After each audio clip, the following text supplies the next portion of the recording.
Control!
Get out of my sight.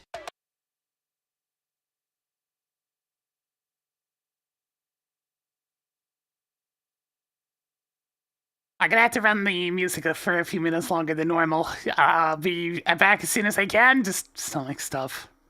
Back in a bit.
go ahead and give this a try, shall we? Hopefully I'll be fine, but no guarantees. Hope everybody's having themselves a good one as we find ourselves at the start of another stream. Boy, sorry about the delay on that one. Hopefully that's the only delay. We're gonna go ahead and get started here with some more MAGMML3. Last time we got through most of the first 2 tiers, and we haven't had to skip anything yet, so that's nice. Some tricky levels have been thrown at us, some long, winding ones as well, but overall, we're fine. Yeah. Alright, let me go ahead and get this up and running. Oh, here's the bot not working?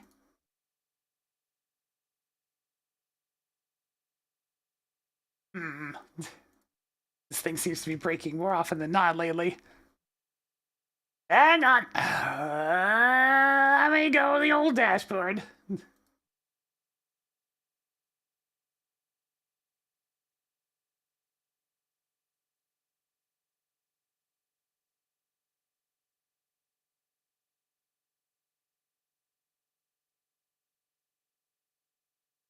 Oh, hey, it's alive. Crazy, isn't it?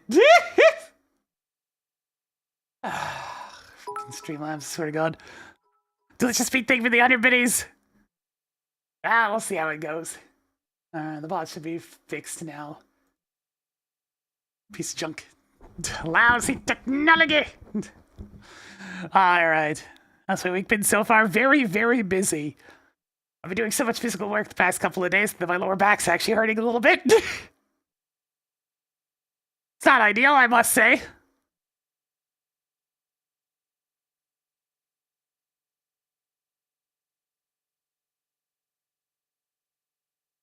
I made sure to update the game since last time we played it, so should have all those various bugs fixed. Oops, I accidentally opened it twice.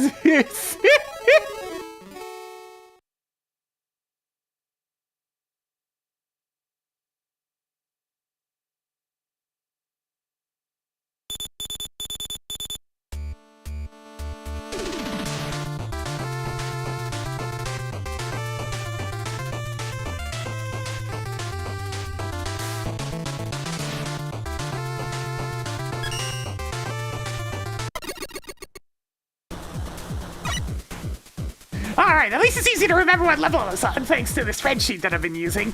That's a reminder for everybody that I have a spreadsheet of level reviews going on at exclamation point MAGMML3. You can see it over there in the corner. And on the YouTube side of things, you can find the link to the spreadsheet in the video description. I know that old feature that YouTube seems to constantly be trying to hide, but it's there!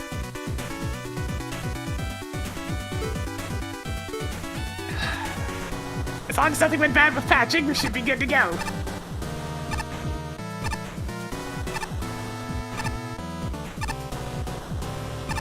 So we're going to rank 158.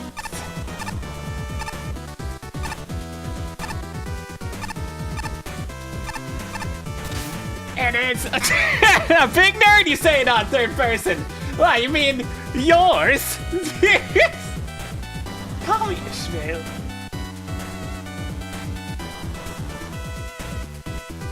Alright, let's see what we got going on with this one. Lateness penalty. Alright. You didn't get the level in on time, finger waggle.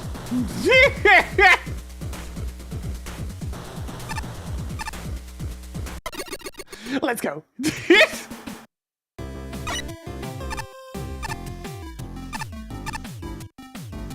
feel like I know this song, I just can't remember where it's from. Oh no! The whale is frozen!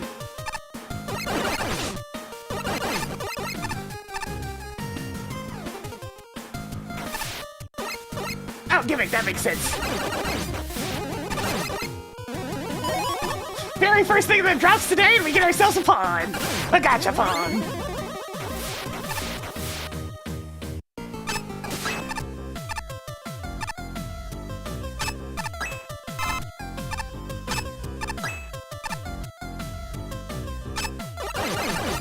Caterpillars. What's over here? Alright, I got the only nickel. It's a little bit of a barren looking room, but I mean, it's there. Alright, let's go! We're boarding the Whale Express!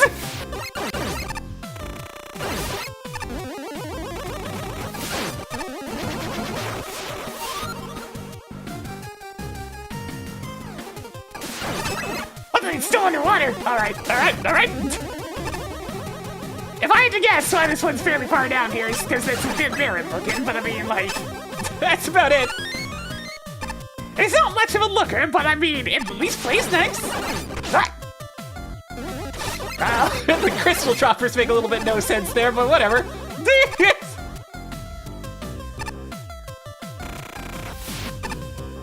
All right, once again, boarding the Whale Express. Now with crystals. All right, involving the gimmick. There's a good sense of level aside here.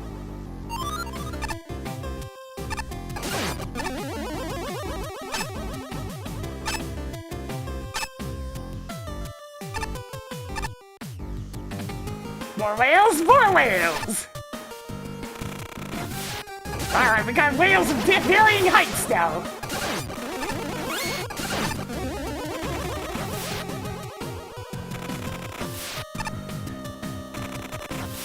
Look, I never read Moby Dick, but but now that people mention it, yeah, that makes sense.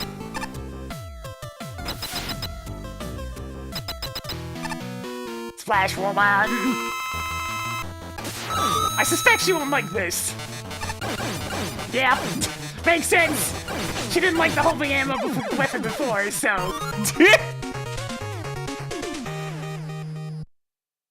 No, guys, not swim with the whales. Why that? That was a perfectly nice level. And you know what? That's the sort of thing I'm looking for when I play these.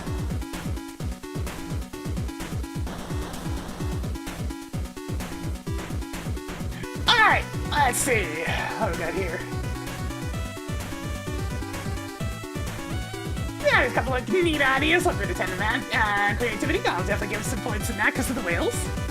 Mixing up the gimmicks a little bit, but it's perfectly adequate.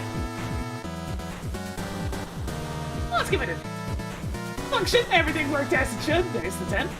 Aesthetics was kind of a sticking point here. There wasn't much to look at. Alright, let's see. What's this total up to? Dang it, I had to do mental math again today. 37.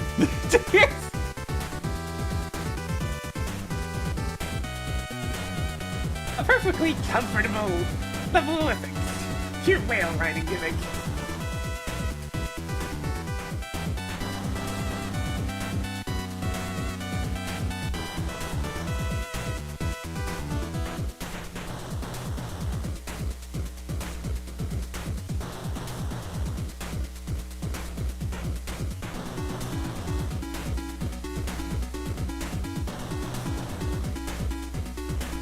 There we go.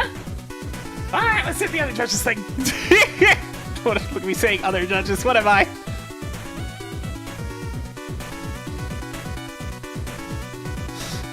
Let's see. I've never read Moby Dick, but I got the level. But I got the reference. Still, this level exists. I like the beach Moby that introduces the platforms. The idea of riding Mobies through bottomless pools is a neat one.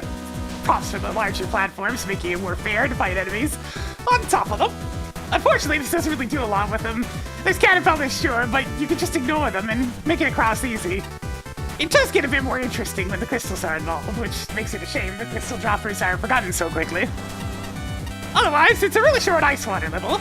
The enemy set is alright, with Wall Blaster avoiding the typical bad placements, and the use of water plus geoblocks is appropriate for the gimmicks. There's also something of a difficulty curve. The level slowly gets more involved as it advances, but it ends very quickly. And ultimately, it never goes anywhere substantial.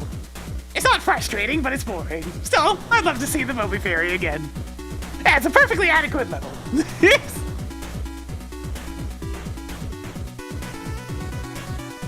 Yeah, I definitely get the rushed feeling of it since it was kind of... Oh, it's the final entry? Good God. The old, crap, I gotta submit it at the last second! What if I don't call you a spill? What happens then? Jokes aside, I'm gonna like this level a lot more than I currently do, but I can't really ignore the major faults here. The main hook of the level are the lonely platforms, which, while they're a very charming idea, I don't think were used all that well. The enemies of crystal generators pose very little threat in the way of knocking you off them, mostly thanks to how big the actual platforms are. Even if you did fall off, though, the post-hit invincibility time is enough to save you from the spikes and hop back onto another whale. There's also a pretty noticeable sound glitch that replaces the water splash effect whenever a new Moby spawns in. Besides that, the rest of the actual level design doesn't feel fleshed out enough. The platforming and enemy configurations are pretty basic to the point where you can breeze past them without really paying much attention. The only exception to this is the part with the position across the jump from a small chain of ice blocks. That segment actually got me a bit more invested, but unfortunately that was the only really memorable thing I took away from this stage. The honest main gimmick. For what it's worth, I do think this has the potential to be a really neat level. It's just that the level design and the motor platforms need more polish to fully realize the potential. Yeah. Patchy, no! No! Stop! No! Bad Patchy! Strange name aside, the stage is just kind of there. A little amateurish at there, and I get the funny feeling that she's never heard of Moby Dick. Judging from that first sentence. The whale platforms are a funny, silly idea, even if they don't function any differently than regular moving platforms. No! Either way, the stage doesn't really do enough with them. They're there at a pinch to pitch you a ride over, a pin here and there, but that's it. The stage could have used more expansion to have its main gimmick utilized more. Other mischievous quirks of the stage include weird splashing sound effects when the whales spawn and move into the room from off screen. Some background tiles get cut off, especially the chill block where the water is missing entirely. Oh, and Splash Woman is here, I guess. Hi! Anyway, it's better to have a dev kit boss than nothing, right? Yo, Flash fan, like this one quite a bit, actually. Hang on, let me just, Some minutes ago, never mind how long precisely. Having little or no zenny in my purse, and nothing particularly interested me, I'm sure, I thought I would sail out a little and see the watery part of the world. It was visually homogeneous and full of tiling mistakes, and I fell into an unmarked bottomless pit and died. Hang on! That's a terrible story. Let me start again. Alright, sure! Frickin' Sans and time ass over here. That's not how the story happened.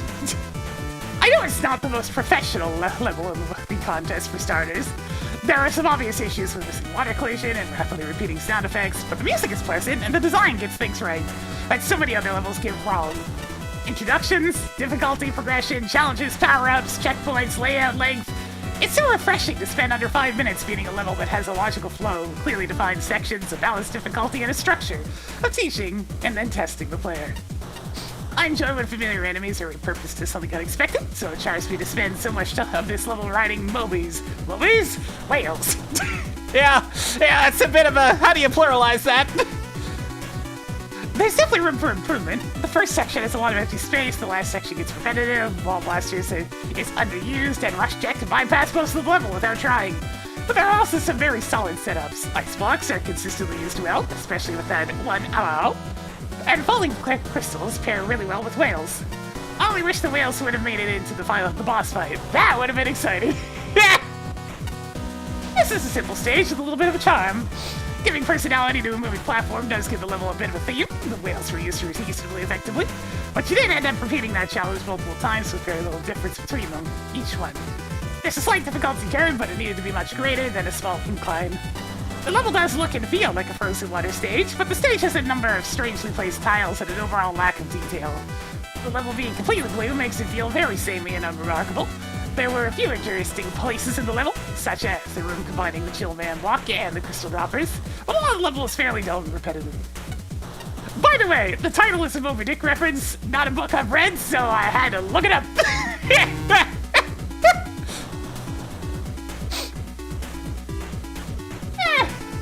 Face back.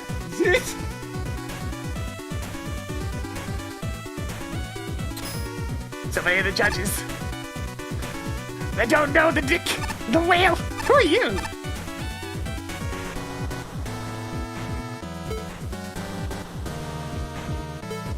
Old machine parts, ripped up documents, highly dangerous toxins, miscellaneous fruits and vegetables. Next thing you know, I'll find a child hiding in the scrap.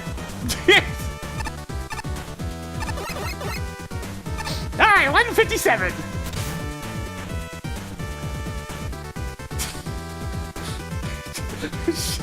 Yeah, that's quite an out-of-context quote. Grassy Plains. Ah, the most generic level name in the world. Well, let's see what they do with it.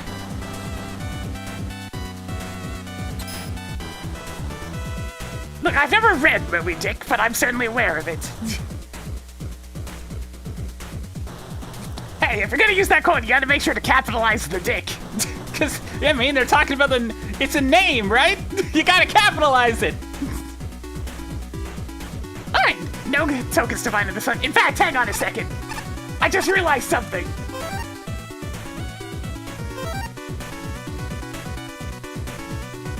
I've got enough tokens for a very important upgrade.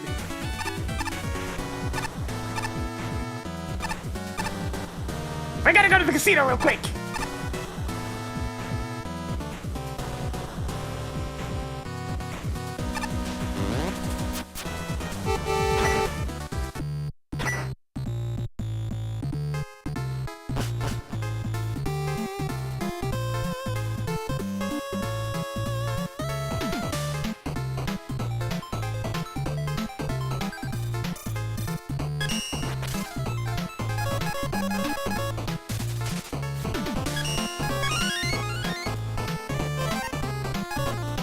Okay, good. It's on by default.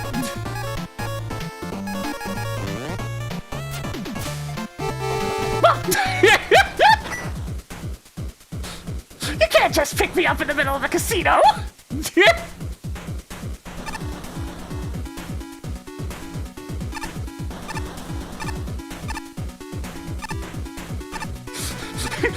You what?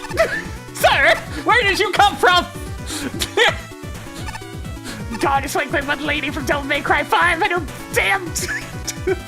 The way the van, she gets everywhere. Alright, let's go. Okay, now we're getting straight on MIDI music. And thank you for playing my creator's terrible level.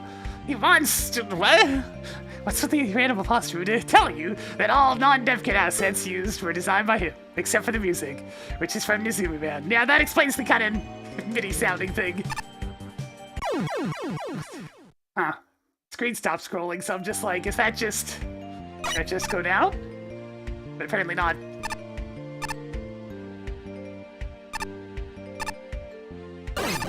Miss!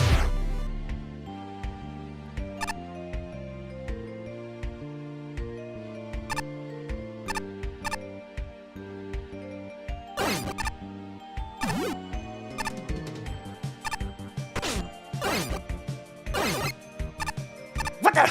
Molting! That's be a platform.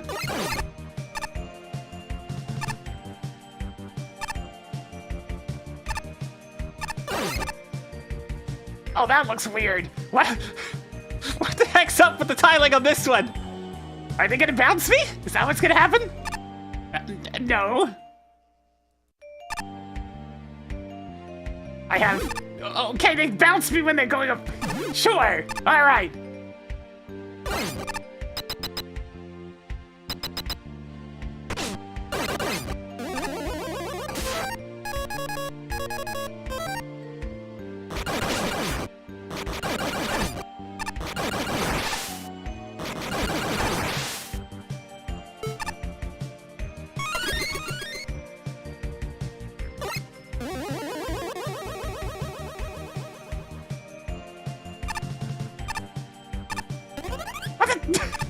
Sure? What? My questions are only rising, chat! Okay, the masking issues are getting more and more substantial.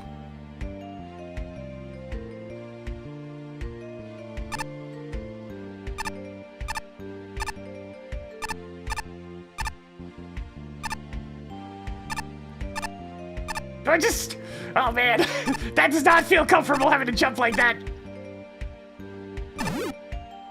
Oh god, bounce time, bounce time. Ah, that's a bit of a problem. Even holding left, I don't move as fast as the platform when trying to cross that way. I'm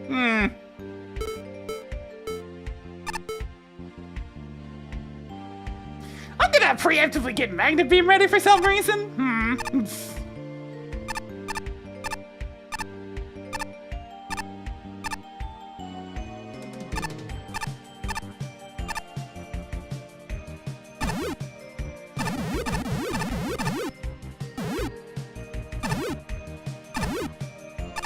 What do you mean? Invisible! Invisible! Invisible!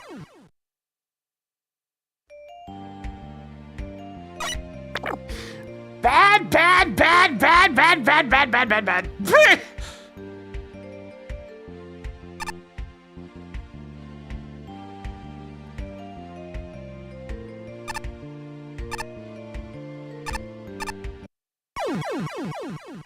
Those platforms. I mean, they're true to Mega Man 5. Sometimes they just don't let you jump.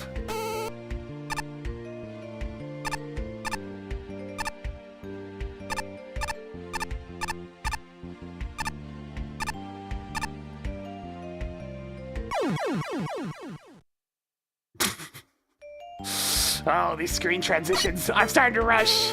Can you tell?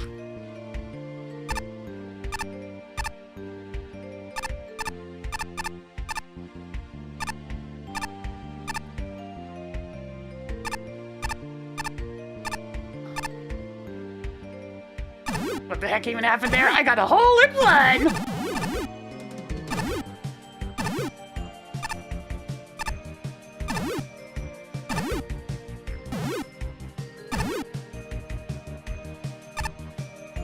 Yeah, I'm just gonna not. There's some weird collision going on with those platforms. Like, I got stuck on the rail! I have many questions.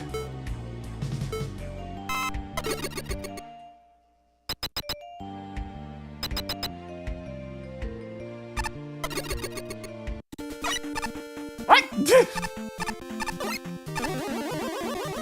Suddenly entirely different level?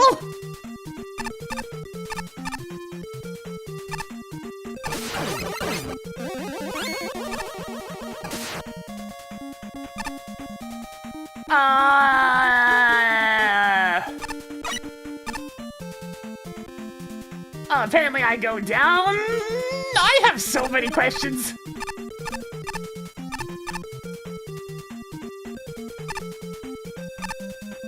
Do I just go down again? What? What? What are we even doing? Oh, that one goes down. Wasn't paying attention. I've been befuddled and confused.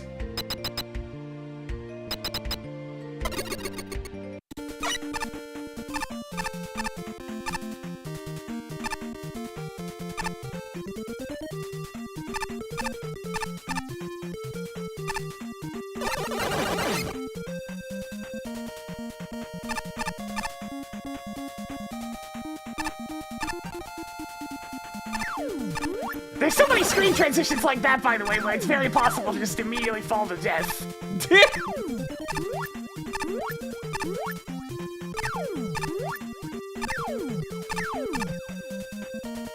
Sure? Oh, okay, and now we're fighting this thing!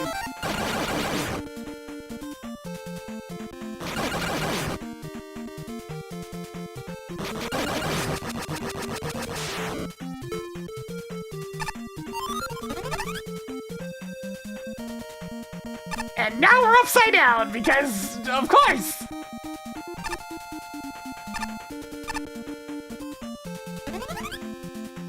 And now we're right side up, because of course! What?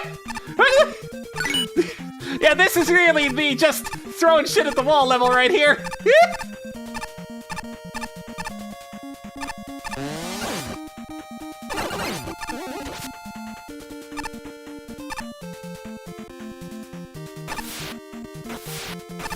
Alright, now we're using the water current! And dying!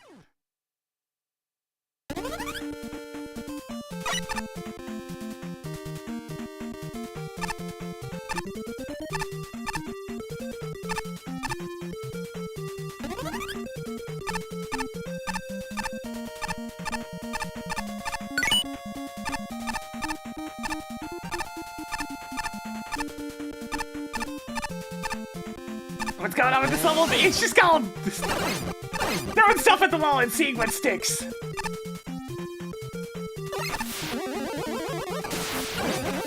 Oh god.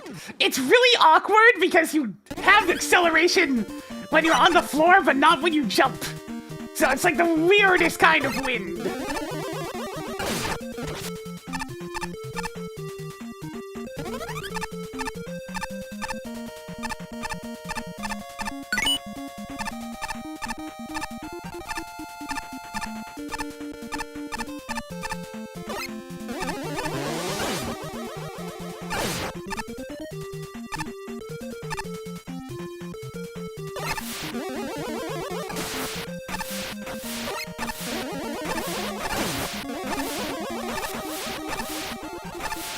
Ah!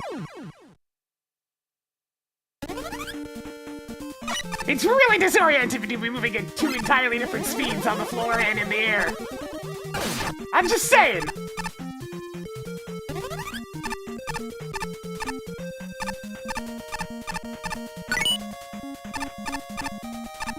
I wouldn't say 5 bubbles, it's more like 2 at the moment. Because the first section had a very defined thing going on.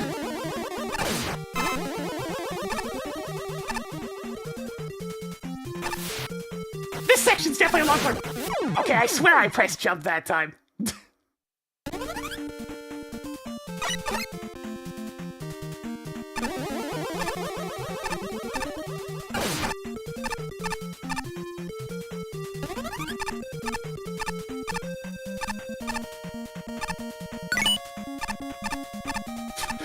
I got through so much hard stuff last time with no problem, and now this level's being a pain. It's not even that bad!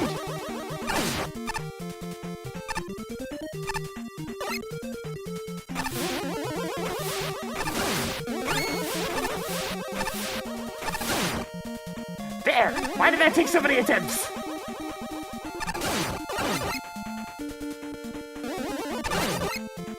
What the? Why is it so fast?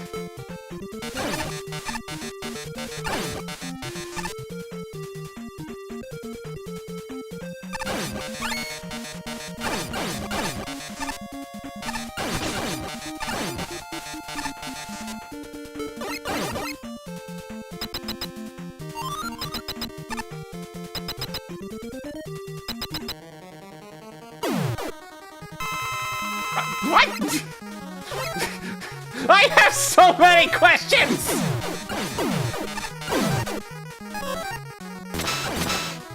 Oh, it's a reskin bomb man, so I don't think I actually have a fire weapon this time around.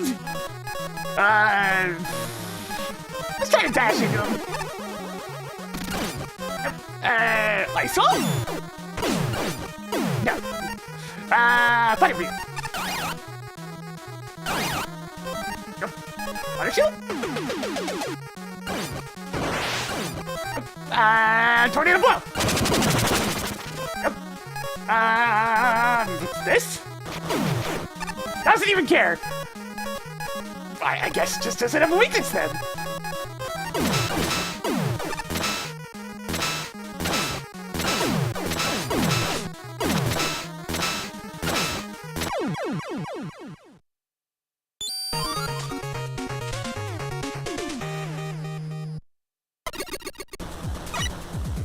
That was certainly a level that exists. Why do they do 2 levels?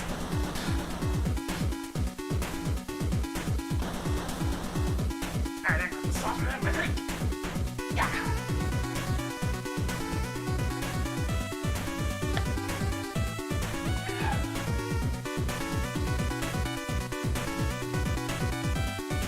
See, I'm really taking a big hit on design for this one. Creativity, I mean, there's a little bit in there. But, no. Function, not really. Aesthetics, not much to write home about. I'll give them a 3 because they put some custom assets in there.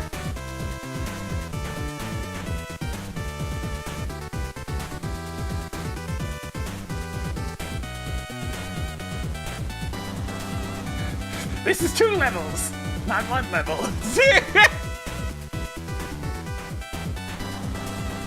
Definitely a lot of just trying out different things from the dev. And then throwing them at the wall and not really caring what sticks.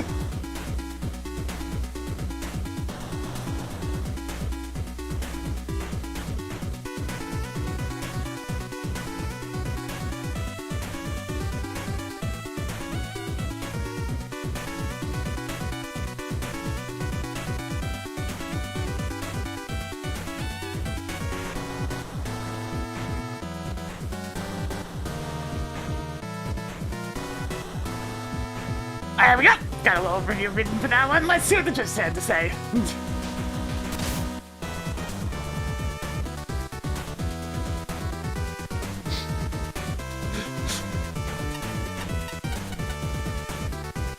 Right then.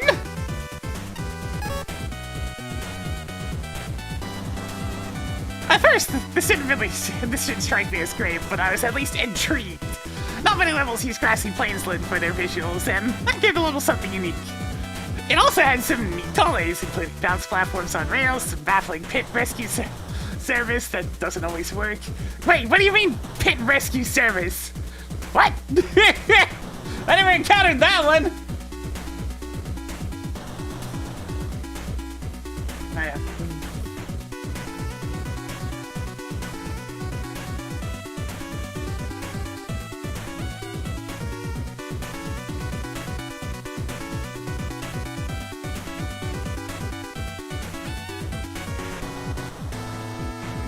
I had a fair few things to say about that level. Anyways. And these broken down crash lifts, which don't get nearly enough use for what they're capable of, on top of an ineffective intro. And weirdly enough, double Hennemirian works okay on a flat surface. Again, not great, but at least had a good start. And then we randomly switch to this generic CFTF cave, and my interest takes a nosedive. There's still some interesting elements, such as the random Wonderball River. Wonderbell River. And the reskinned Bomb Man guy has a neat sort of concept behind him. I think it's cute to turn the jumping sprites into an indicator of where he'll come out. But otherwise, this loses a lot of its former charm and turns into something completely boring. I wasn't sure what to expect from this, but wow, what a disappointment. Damn. Start by thinking for the 77 months. Hidden jump and spin it a little bit more for us today as we're getting things going.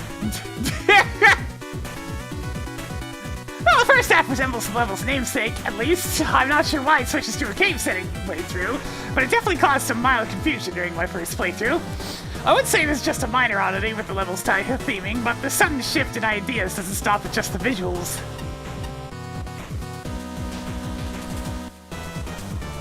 This whole level suffers heavily from the one-and-done problem, where a gimmick or enemy will show up for a little bit and then is never seen or heard from again for the rest of the stage. It's unfortunate seeing it has two rather interesting custom gimmicks in the first half, the deteriorating crash band lifts and the bouncing platforms on rails. Both of these have the potential to be fun gimmicks, but they end up feeling very mishandled here. The platforming surrounding them, and the other gimmicks for that matter, is very awkward, especially in the rooms with that come after the two Hennemirians.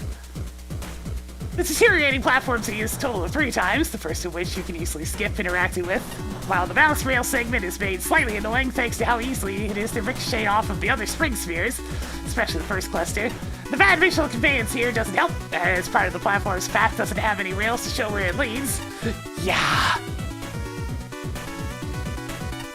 The second half of the stage shares most of the same issues as the first half, for certain things, like the music now looping properly, tisk tisk! Oh, wait. However, it feels strangely empty by comparison. The room layouts are overly basic, even when doing some more intricate gimmick usage, such as the reverse gravity room, or the water current segment. Granted, the first half wasn't all that exciting either, but its challenges were at least a little bit more engaging. All in all, it really makes me wish the level had just focused on its first 2 custom gimmicks rather than shifting between different ones for 2 relatively short halves of the stage. Cavey caves may be included.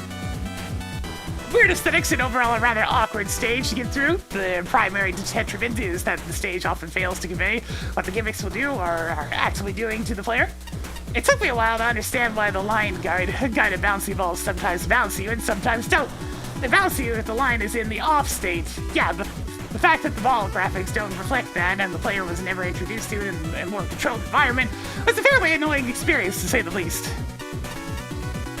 The same goes to the weird, almost glitch-looking crash band platforms. Their whole gimmick is they just disappear if you stand on them for too long. But the graphics just don't convey what it's gonna do, like the bouncy balls again. I ended up not really interacting with any of those platforms, so I didn't realize that they deteriorate. Got a love dealing with airborne homing enemies while you stand on a tiny platform. Just don't fall off, forehead. Sound advice, eh, Twitch chat? The second half just feels like a completely different entry, coupled with different theming and background music, and none of the gimmicks really carry over except the random gravity flips.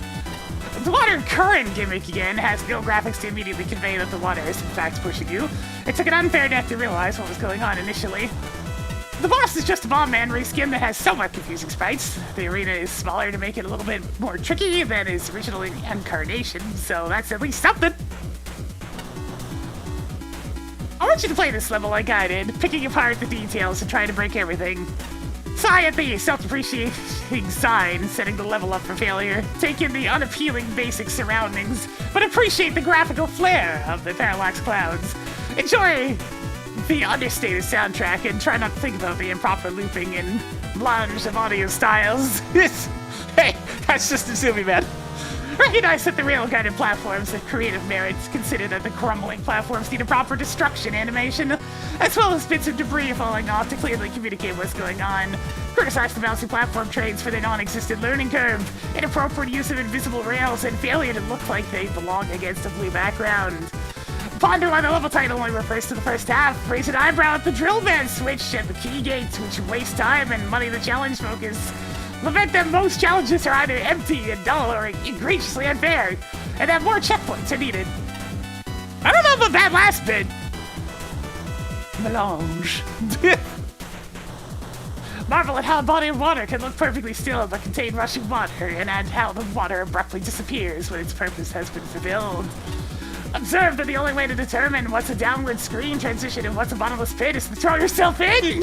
Real at the boss's incomprehensible appearance and inconsistent vulnerability to magnetic shockwave. In what? So he was what? That only gives me more questions! Replay the level and avoid almost every challenge with Rush Check. Enter every cave screen transition with the intent of crashing into something on the other side. Notice the invisible solid objects riding around on the moving platform tracks. See what catastrophic nonsense you can achieve with Magnet Beam when gravity is reversed. Up on Rush Bike and push against the wind for a truly surreal experience. There's a lot to work on for next time. Holy shit!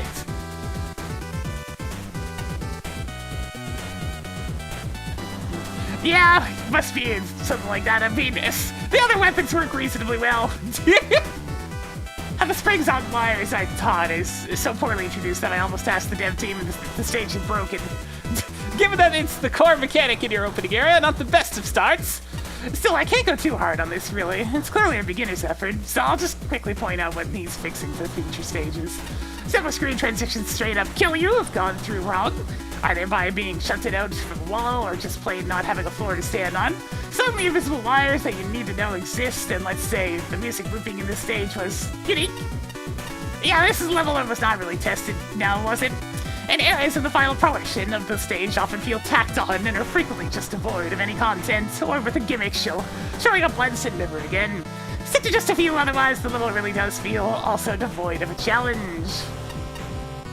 Another recurring issue is the death pits simply aren't labeled as such via graphical changes. Given that the way forward and instant death look exactly the same, you can see why this is an issue. All that said, I think the idea of wire riding springs has potential, and honestly the water rush at the end of the stage is a fun idea. There was an attempt at a new Robot Master. He, it's cute. This is somewhere where a custom object was needed, since he still had a hitbox even when he's supposed to be boarding, I guess? Yeah, not much else to say, really. Learning the stage design is a gradual process. My recommendation is to try looking at the source games some more, especially the later ones. See what works, learn from it. Also, I'm gonna go with Flashman this time.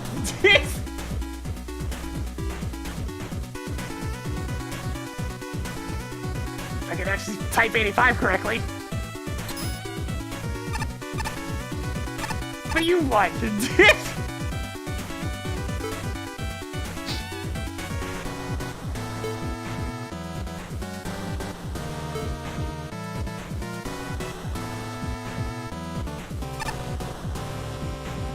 What the? What the? What's going on over here?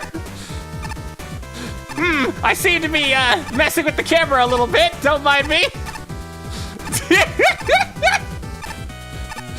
It's probably trying to scroll the camera someplace else, but Damn, all right.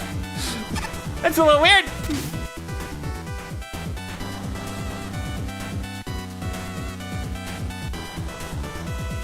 alright, we have Quint Cement Factory. Oh no. All one word, by the way. By Star Soul.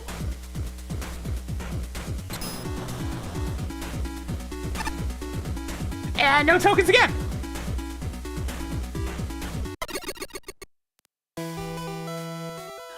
I'm pretty sure I know what's happening as well. I'm hitting a, like, there's probably a screen above that one and it's trying to set the camera to that position.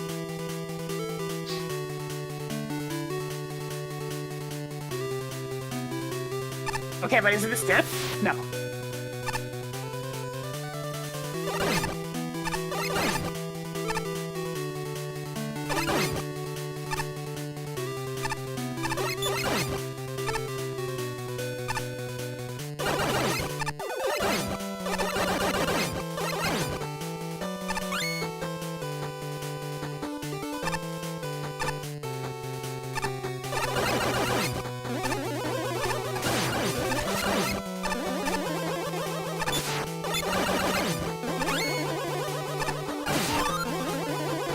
Yeah, I took a busy couple of days, but I'm back. Some kind of bad facility, I guess, yeah. It's a little bare bones. What? The trips are going up! The trips are going up, Chad! I'm very confused! Why are the trips going up?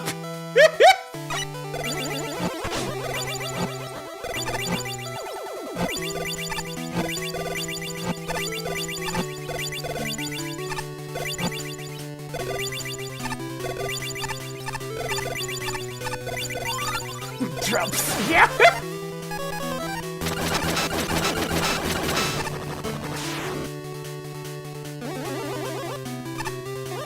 Honestly, it's nice to get a couple of stages in a row that don't have any tokens. No tokens, only one element. Feels good. I can just kind of focus on playing the stage.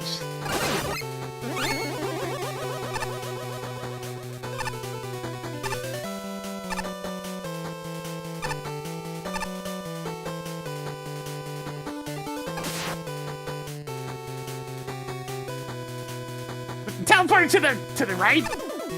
That's to the left.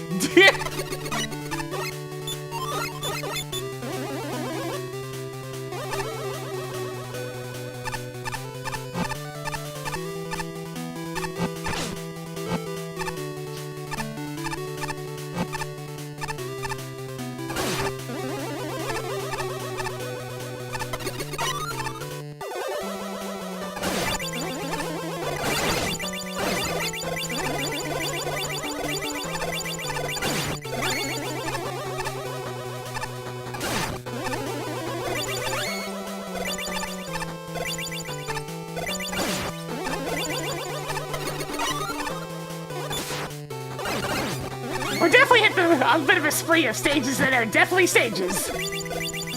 Yeah, lots of checkpoints. I mean, I'm not too critical on there being a lot of checkpoints and stages.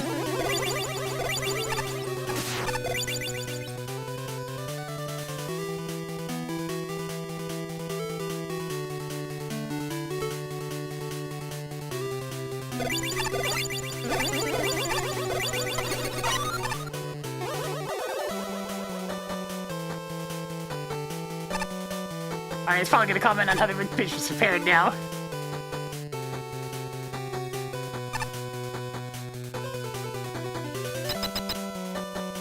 Went to west, but that was... I'm not gonna question it. My God! Look at them all! Look at them all!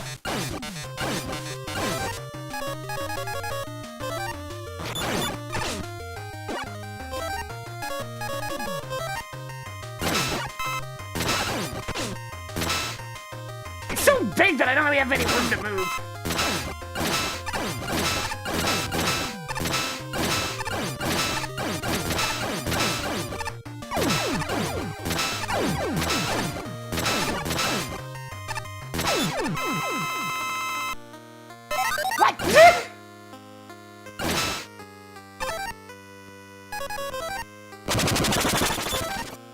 tweaked here then. Thunderbeam?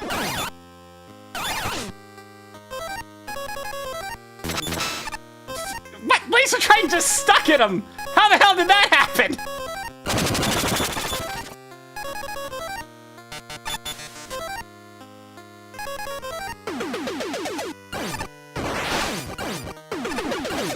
Okay, it's water shield.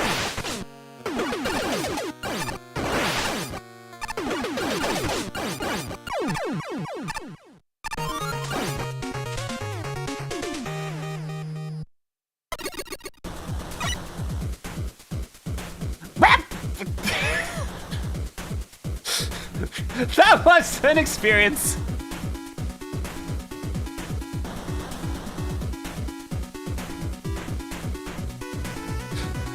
The Elder Princess Shroom, which doesn't really translate to 8-bit so well.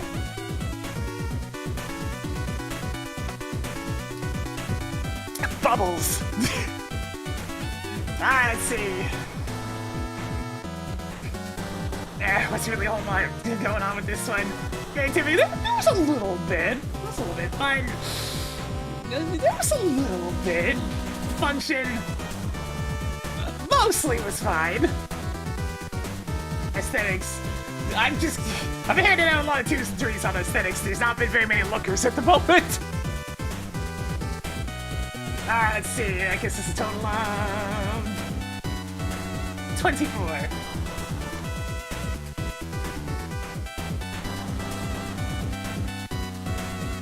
Very repetitive challenges throughout the stage.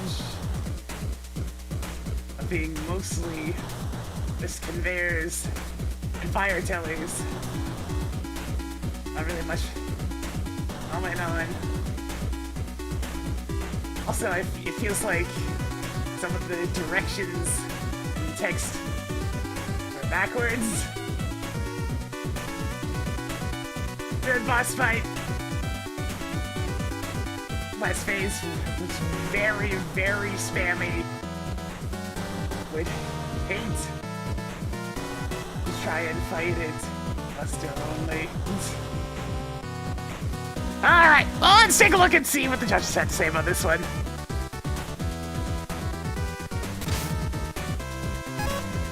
Boy, not a lot of stuff to talk about here, really. The enemy set is standard fare, a few different mets, wall blasters, fire tellers. The fire tellers are somewhat effective on conveyor belts, but otherwise the enemies here largely exist to be shot at. Nothing else. The gimmicks aren't a whole lot better. The water platforming is nothing we haven't seen before, and outside of the fire telling combination, the conveyor belts are similarly standard. The purple acid pools that turn red are a little odd, and they're probably the most interesting aspect of the level with their timing challenges. Unfortunately, the most noteworthy aspect of the level would be the broken checkpoints, at least. Oh, there was broken checkpoints, huh? Do I have to take some points off for functionality? The checkpoint unlocked at the giant mech cannon is for the room below it, allowing you to skip the boss entirely with retries. More importantly, the checkpoint for the Quint training area is completely busted, taking you out of bounds and forcing you to restart the entire level. Stumbling on that was not a pleasant experience. These might have been fixed for the main game, but it really hurt the functionality score for me. Yeah, out of principle.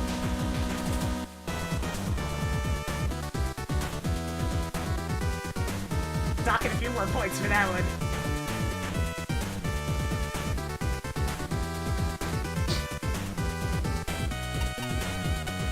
Please test your checkpoints! Play test your levels in general, please! I can't stress this enough! Play test your shit! There's also a custom boss here, unfortunately. The Met Machine is basically just the longest, most needlessly tight metal Poton fight ever. But also it flies when it's almost dead. I'm glad there's something here, but it isn't terribly interesting.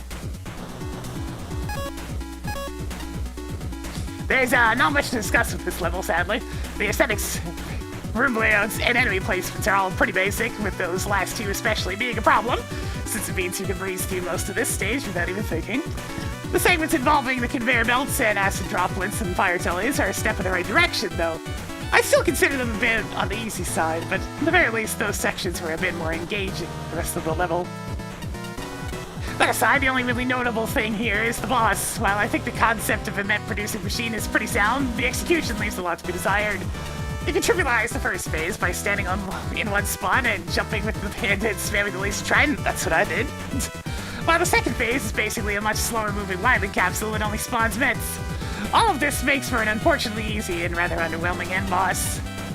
Overall, while there's sound ideas here with both the conveyor segments and the boss, they, along with the rest of the stage's design, could have done with a lot more refinement. Solo's patchy review. She's really gonna come up with something for all these, huh? Now this is a charming little stage. It definitely has the feeling of being someone's first stage, but there are surprisingly some good design principles in place, like introducing each gimmick and obstacle in isolation first, and then later on trying to mix and match them. I like the cute little throwback at the end of going back to the first screen. The boss caught me by surprise too. I was fully expecting a standard Quint fight, but the creator went the extra mile to try and create a new boss, which I appreciate. Obviously though, the stage has some rough edges, such as spikes stacking on top of each other and various screens being too spacious with not much enemy density to fill them up. Stop right there! I'm suspending your level design license! No power-ups! A pile of touch checkpoints instead of one normal checkpoint. Inconsistently labeled bottomless pits, blank backgrounds and messy repetitive tile work, teleporters which deposit you in midair, connecting sections that easily could have been tied together organically. I know this isn't a professional level design contest, but these elements make the level feel especially slapdash and amateurish. The text leaves me with so many questions. Was Quint Cement Factory really too much effort to write? If the bridge was taken out by a meteor shower, but where's all the debris? What is the Quint trading unit? And what is it doing in this alleged factory? You mean the teleporter on the left?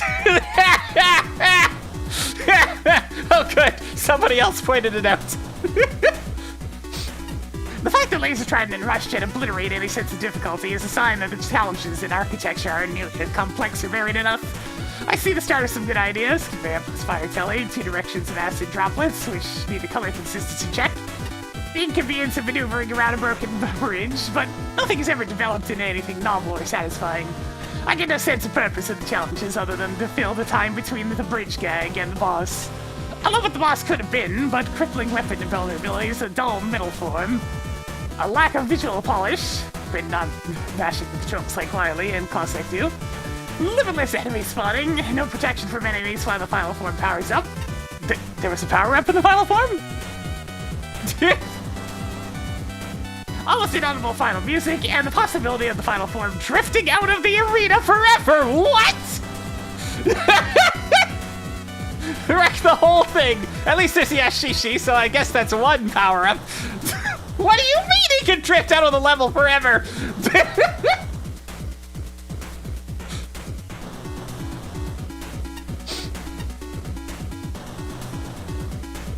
Reasonable length, adequate checkpoint frequency, and appropriate music shows some potential. If you promise me you'll play it, plan, polish, and playtest harder next time, I'll let you have your license back. Yeah, that sounds like something to be fixed. He can drift out of the level forever, goddamn! The boss is kinda cute, even if the challenge is backwards, since you reduce its attacking options as you whittle it down. Its first phase is incredibly basic. I think you can afford to give it different attacks as it lost parts. Overall, it just needed to do, well, more things. Even the second phase amounts to not much more than what the first phase offered. I will say, fire tellies and conveyors do end up providing the more interesting elements of the stage. It's unfortunately the only combination of assets on the level, and everything else just kind of stands in the way of being a non-threat. Graphically, the stage is hideous. This the sort of tiling that is used for placeholder stage layouts, rather than tiling the level to resemble an actual location. I fully recommend taking the time to see how main series stages are tiled. The most notable thing is the bricks. Bricks should be staggered rather than just stacked on top of each other. But the big issue really is that the stage is just dull and predictable and repetitive. Screens seem to be repeated ad nauseum. Or at the least, any changes are so minor as to be hard to notice, and they end up playing the same. And unfortunately, the boss can wander off screen in the second phase. Its respawn flags and ranges have been configured incorrectly. Therefore, he can despawn, resulting in a soft lock as there's no longer a boss to defeat. I'm taking another couple points off the functionality, chat. It's happening again. It keeps happening!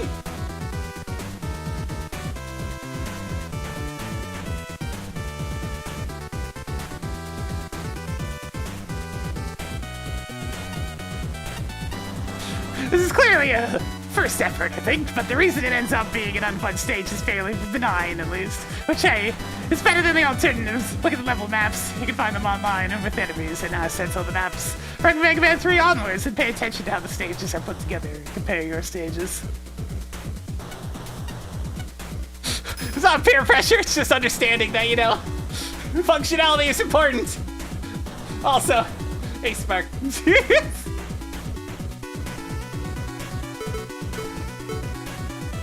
Yeah, it's like, Okay, the camera thing's happening up here too. There's definitely a screen up here. There's something up here. Otherwise the camera wouldn't be trying to fix itself.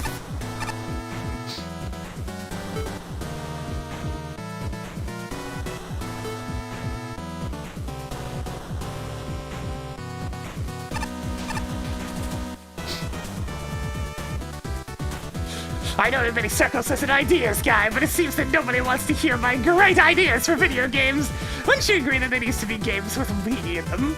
In fact, I could be the star. Imagine playing a game where my message appears in front of you and murders you dead. The adrenaline, the excitement.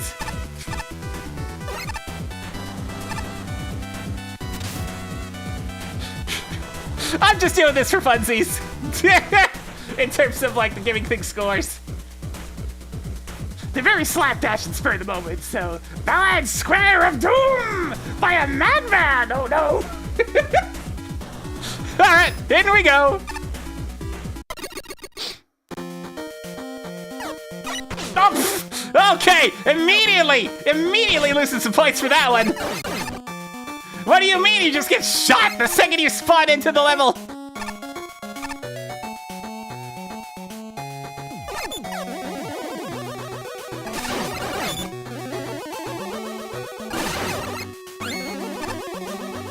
It's Crystal Man's music, but it's the Game Boy game instead of Crystal Man's actual music. That's why it sounds a little bit weird.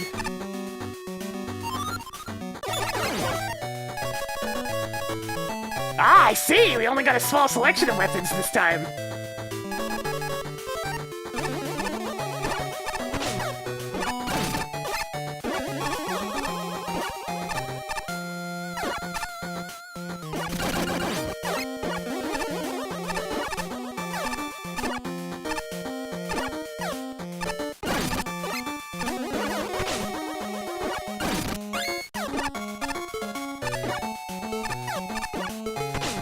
We got rid of all the stronger weapons.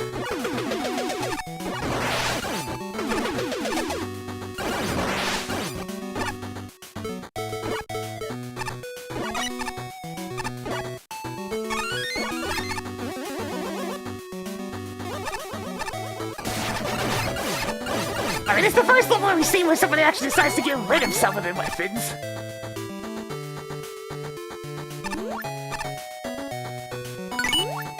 Yeah, let's put this break dash. I figured it'd probably do decent damage, because I mean, it's a melee weapon, so it better do some good damage.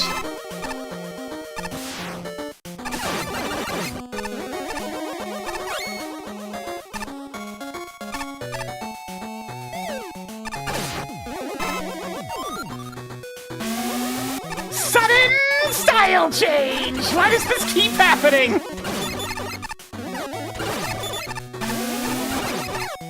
So now we're in the MAGMML3 style level design, I guess.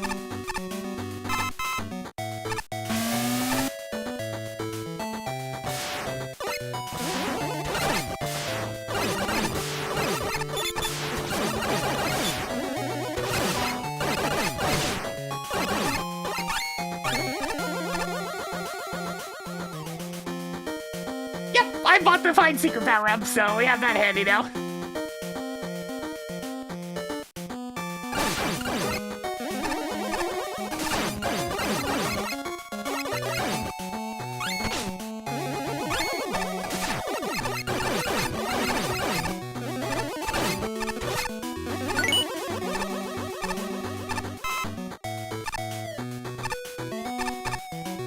74 is my total tokens. I've actually spent them already.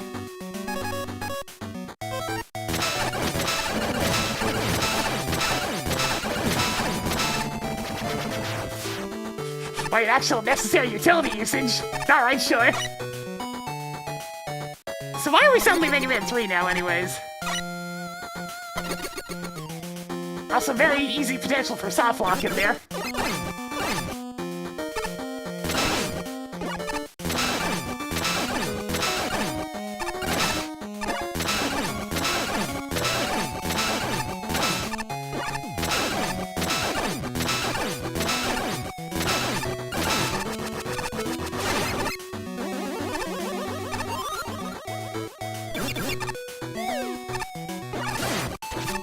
I mean, I see how they want me to get it, so I'll do it the intended way.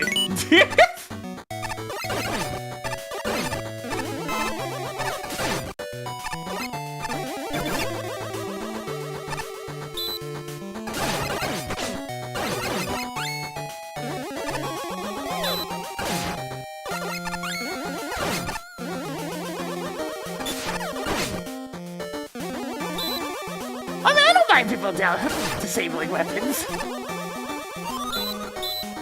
I mean, after all, some of the later games you only get 4 bosses at the start, right? It's just... Oh, no, it's Blad. That makes sense. He's back again, and about time too!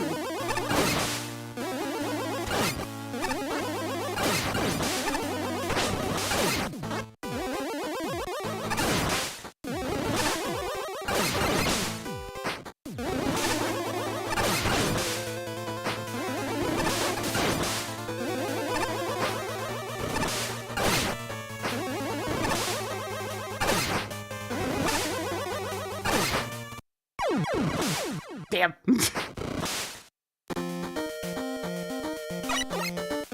Okay, sure.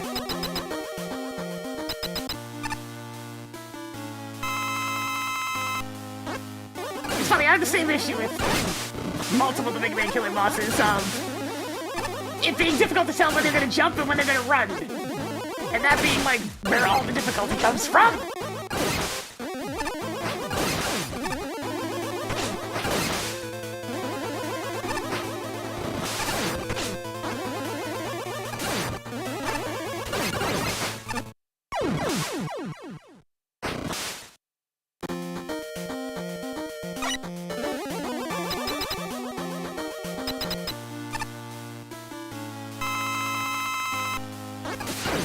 Sir, can you not just jump in and be straight at the very start of the fight? It's very annoying.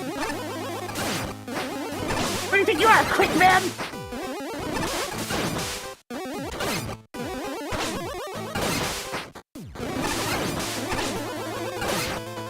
Turn!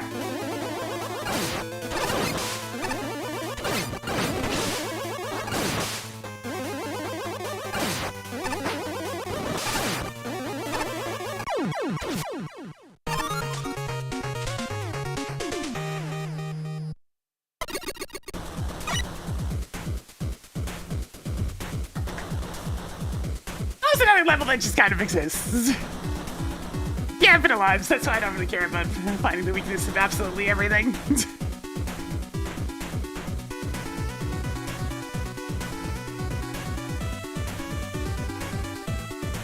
Alright, I mean, didn't really have a whole lot going on. Creativity really didn't have a whole lot going on. It's alright, I guess. And everything seemed to function just fine. Checkpoints were a little weird, I guess, but I mean, that's about it. Aesthetics, once again, not... I mean, it was tiled a little bit better than some of the others, so I'll give it a little bit more. To a grand total of 22, it looks like.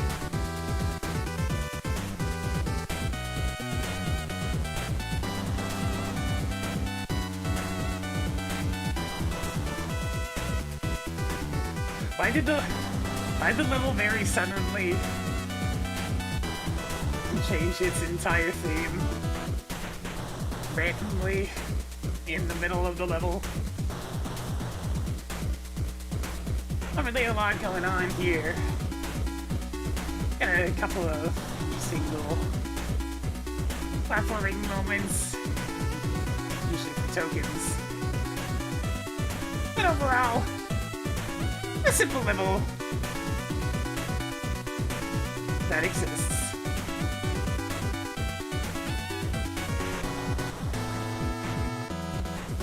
Alright! Ah! The level's actually a square! Well, it's a little more of a rectangle, but it's overall pretty close. Outside of that neat detail, this is, well, there's not a whole lot to say about this, but I'm gonna do my best.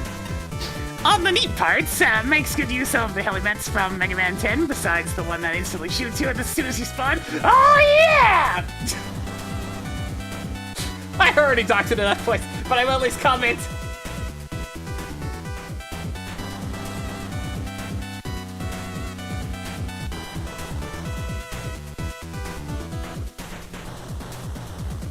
There you go. One particular highlight, mixing Element and Wall Blaster 2 with jumping, creating a tighter conflict than what the jumping usually enjoys. It also has some of the most challenging top fiends in Buster Only No Damage. To Buster Only No Damage. Pretty sure you need to charge this shot, but outside of that, the majority of this level is fairly low-key. The gimmick use is small enough I barely remember it. A few concrete blocks that are used to get tokens. And the visual aesthetic seems to get weaker as the level advances, turning from a sunset cave to a generic fortress. Finally, a lot of assets here are only used once. This is fine enough for mid-bosses, but any one-shot enemies could use some additional attention. That also means the difficulty curve never really goes anywhere. It's pretty simple from start to finish. Overall, this is inoffensive and gets a few neat moments early in the level, but as a whole, I can't say I'm sold.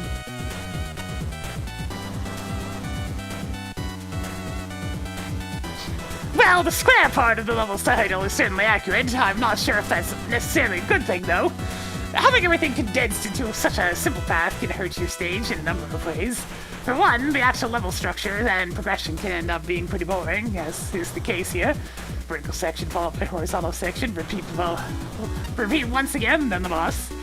Also, if it ends up being too short, like with this level, it basically gives you no room to evolve your platforming and enemy challenges. It's unfortunate, since I can tell there was at least a bit of thought put into certain things, yeah? The first and last tokens, along with the Komasaburo room, have sound ideas behind them, which makes it all the more frustrating to see that they are combined to such a tiny level with no room to flesh things out. Overall, I think it's safe to say this stage could have benefited from being a lot more than just a square. Square of Doom! Doom your eardrums! What? Otherwise, it's a rather unremarkable level with somewhat uninspired level layouts. There isn't any clear theming with the enemies or gimmicks chosen. Most of them just come and go. There's just this one spot where it forces rush core usage after the mini-boss fight with the frogs, since the ladder's too high to reach. It's not a rule that a level must strictly be beatable with Buster Only, but it is weird that this one jump alone invalidates Buster Only runs for leaderboards entirely. Then there's just a bog standard Ballad fight at the end. I can't say I'm too impressed overall. But the most creative aspect of the level is that it's purportedly shaped like a square. It's time to rethink what you're doing for this contest. Every level should have something that meaningfully and memorably sets it apart from others. I've seen projectile spam, I've seen rising and falling platforms over bottomless pits, I've seen enemy rosters full of shielded enemies that fall easily to Lazy Trident, I've seen gimmicks used once and then immediately abandoned, I've seen Ballad in a boilerplate boss chamber, I've seen levels that are functionally spotless aside from oversight or two. Notwithstanding one screen that nicely combines the cannon with stairs, I've seen every one of these screens before, if not the exact configuration. And a configuration that captures exactly the same essence of intent. And usually I've seen them done with a better sense of theming and full of progression. Tying them together. Something similar could be said of the aesthetics, though. I do like the novel and appealing combination of Windman and Tomahawk Man tiles. It certainly helped to have ceiling shadows and a more cohesive atmosphere, mind you. I almost like the challenges where you use Rush Coil to grab a ladder guarded by a ladder press, except you could achieve the same effect with a lifting platform, which would strengthen the challenge focus and avoid forced weapon use when there's nowhere convenient nearby to grind for refills. From the arbitrarily locked weapons to the meaningless token giveaways to the ambiguous and directional directionality in the final stretch. I don't get any sense of planning or passion or polish from this level. It's playable enough, but what can I get here that I can't get better somewhere else? Man, he is really going hard on this one for some reason. For example, check this out. A level that's actually shaped like a square! Sort of a rectangle, but I mean, at least it only has 4 sides. Now, the level name almost gets it right. It's certainly square, and there's certainly a bland, but Doom, not so much. The first token was neat. Everything else seems like a hodgepodge, random ideas thrown together without rhyme or reason. And it's pretty non-threatening. The fact that the hardest part of the stage is the bit on program, the lad himself, is rather telling. It's also a shame that the level just evolved graphically very quickly. Tomahawk Man has such a nice background aesthetic, and suddenly out of nowhere, random hog garbage by the castle tiles that look utterly hideous. Seriously, the Miley tile sets are resulting in some really ugly looking levels in this contest. Yeah, I've never been too big on any of the Wiley aesthetics myself.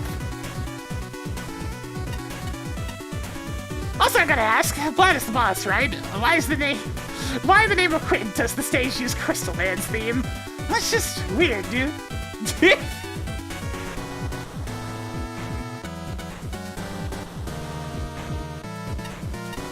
I think she'd be good this time.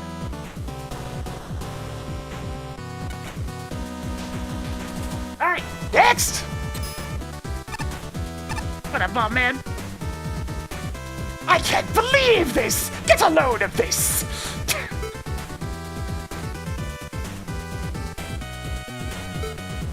What? Too many explosion robot masters for you? Where's the booms and bags?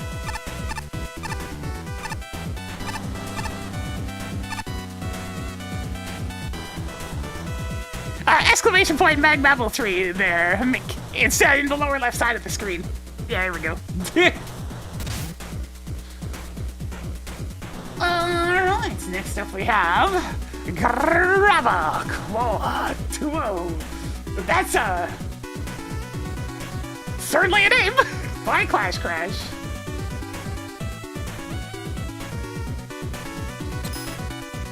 Yeah, it's just kind of subtly over there. It fits right in with the... It's because it fits in so well with the HUD. It's just very subtly over there.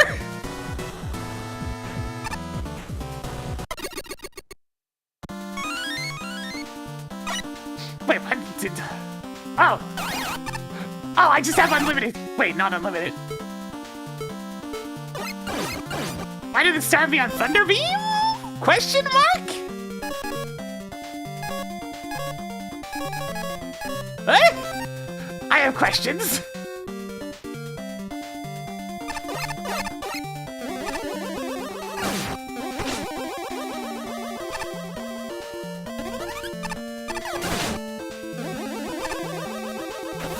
Alright, so it's a water stage with gravity flippers. Got it.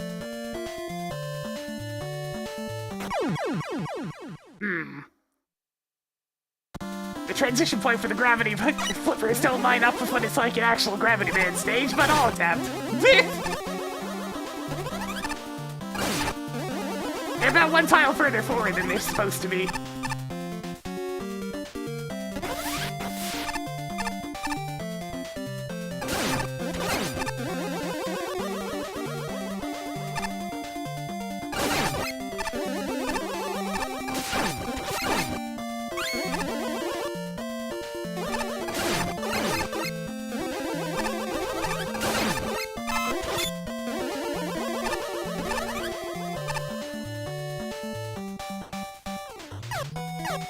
What do we have here?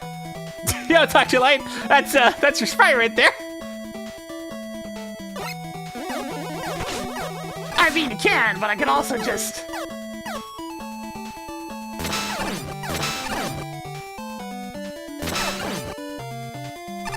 Hit! Hit! What happens if I go up here?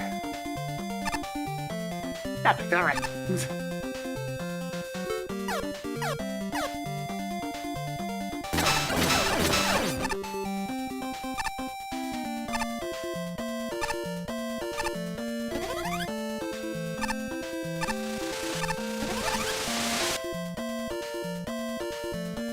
That's a big-ass jump. There's water there, right? Yeah.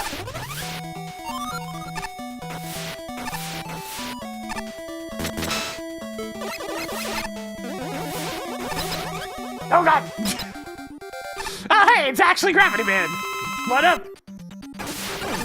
Gravity Man, but he moves Real slow because there's water involved. But like the middle of the room's not water, so it's really weird. I must say.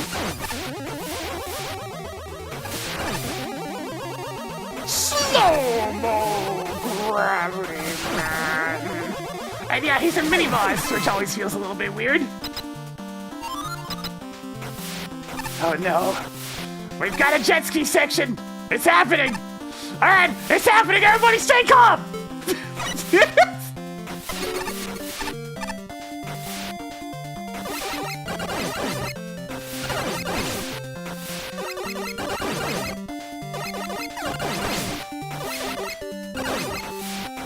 Oh god! Alright, this is an interesting combination. Let's do it! Why not? Upside down jet bike.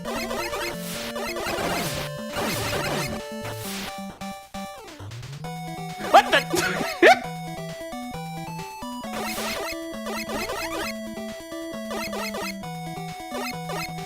Where the hell are we going? Okay, sure. Boop, boop, boop, boop. This compass has a new feature! I thought people were just saying that as a joke. But no, this compass really does have a new feature. Oh wait, that was just bolts.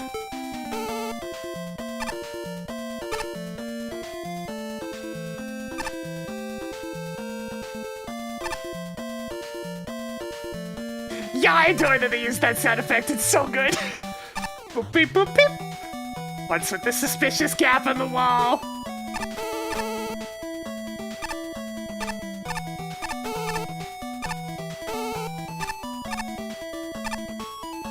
I'm dead. I'm not dead.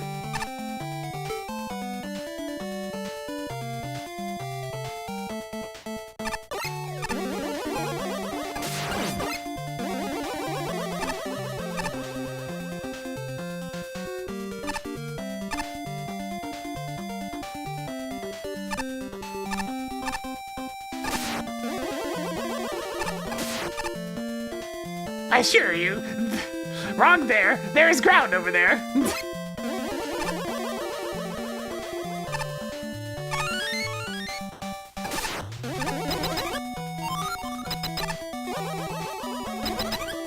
We're gonna have to probably read it. Wait, is this another mid-boss?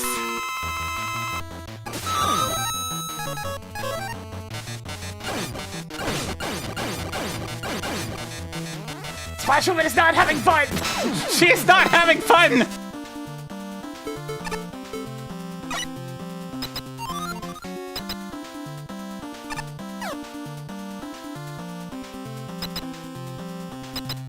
Okay, hang on a second. I saw that the token was there. I want to see what the hell's going on over here, man. What the? What is this? What is this? What's going on over here?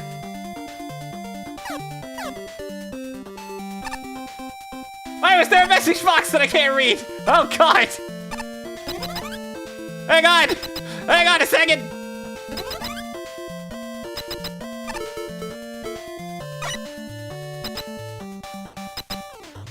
How am I gonna read that? Because I can't really get the magnet platform in a position where I can get over there. If only I was flipped.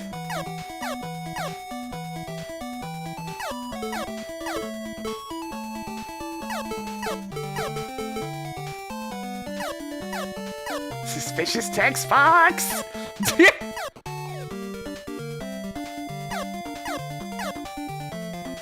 Nah, with magnet beams this close to the top of the ceiling, it doesn't really work.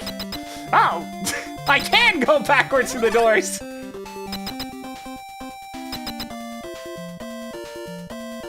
Yo, what up? I wonder why those robots are up there. Maybe they're on strike for a lack of pay or something.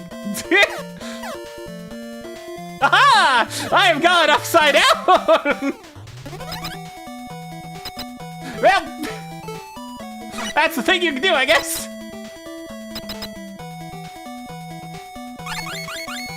It's definitely a very silly level, yes.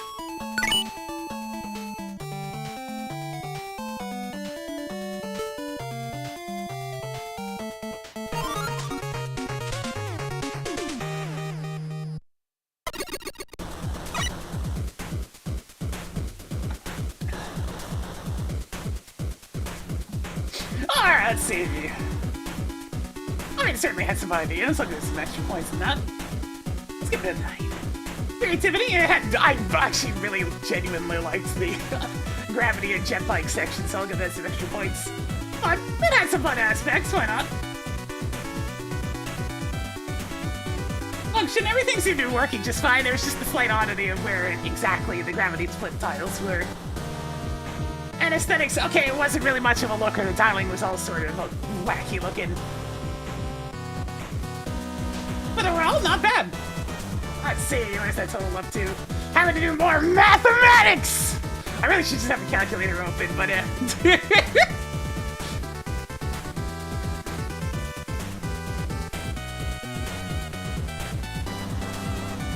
35!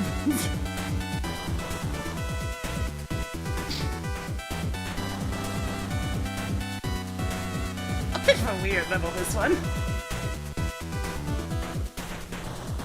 Not a bad thing.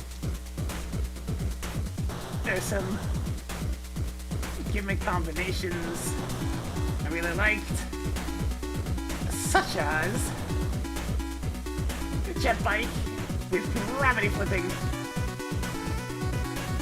By the time I was done with it,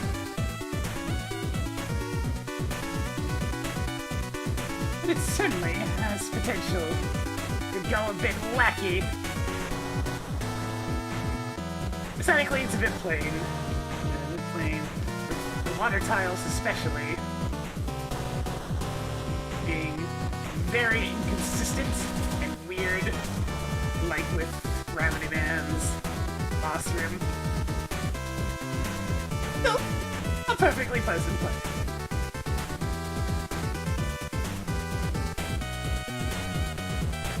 There we go.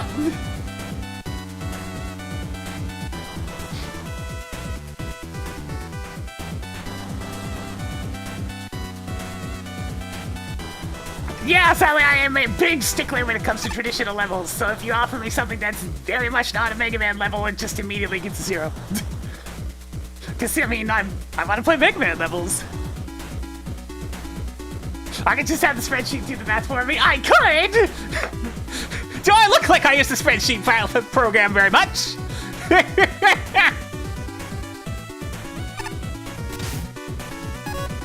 Oh, I'll credit this much. The reverse gravity jet ski was cool. Otherwise, this level didn't really impress.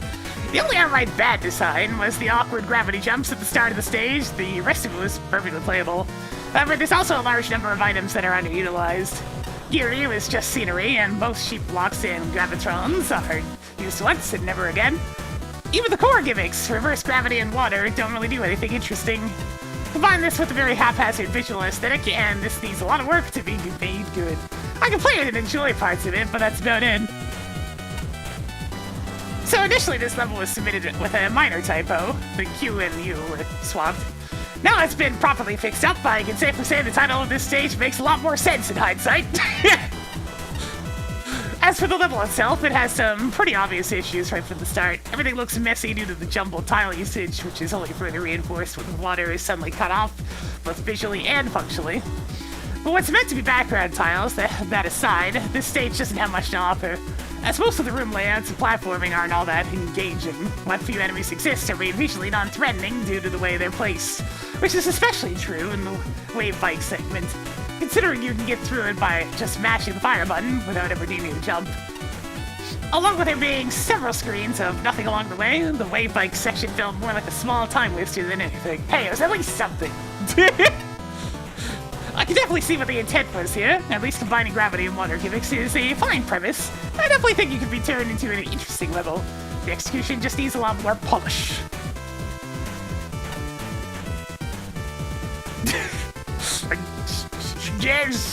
I didn't understand the title. Actually, I don't understand the title. This is a cute stage, although the stage is obviously quite amateurishly made. You can still feel that the creator had a lot of fun when making their possibly very first Mega Man level. Yeah. And it's quite a charming sight to see, but alas, I won't go easy with the score. In the spirit of judging. The most prominent, I won't go easy with it, still gave it a 58. Bachi, you're just easy with the score in general. That's just how it is. The most prominent problem with the stage is the tiling. The exact place where gravity flipping occurs is unclear. The water has no top or bottom sprites. Water ceases to exist upon reaching spots with no non-watery background tiles. There's also this weird thunder beam pickup at the start, at the initial start point that might have been left there by mistake. Yeah, probably. Most of the architecture is rather bland. Enemies just placed around without posing much threat. A lot of the enemies also seem to just show up once ever, making the roster feel arbitrary. I like the jet ski session where you go upside down. Well, it doesn't really change how it plays out of it. It had been right side up, it was still a pretty fun thing. While Gravity Man has the addition of water physics to change up the fight, albeit not by much, Splash Movement is just standard underwater splash movement. Level designs a lot like writing. There are rules about how different elements should be used, and there's certain structure to how things should flow. It's important to go back and check your work for any errors, ideally getting other people to tell you if what you've crafted makes sense. All this is to ensure that your ideas are being communicated clearly, because if you don't connect with your audience, then the whole thing falls apart. Both the design and the writing in this level fail to connect with me. Ideas never really develop into anything. Challenges tend to assume the player is already familiar with the enemies and gimmicks, who meets the learning curve, and they either repeat themselves to do water spout spikes, or show some promise before being promptly forgotten. Cyber Joe. Which is a shame because on an individual basis, the challenges aren't bad in concept or design. VDM plus Wave Bike, kind of fun! I don't understand the dialogue boxes, they don't tie in with an overarching narrative, and this level doesn't need a navigator. The silly secret would actually be funnier without the dialogue box, and the text is so riddled with spelling/grammar problems that the whole level feels less professional by association. Even the level title looks like a typo.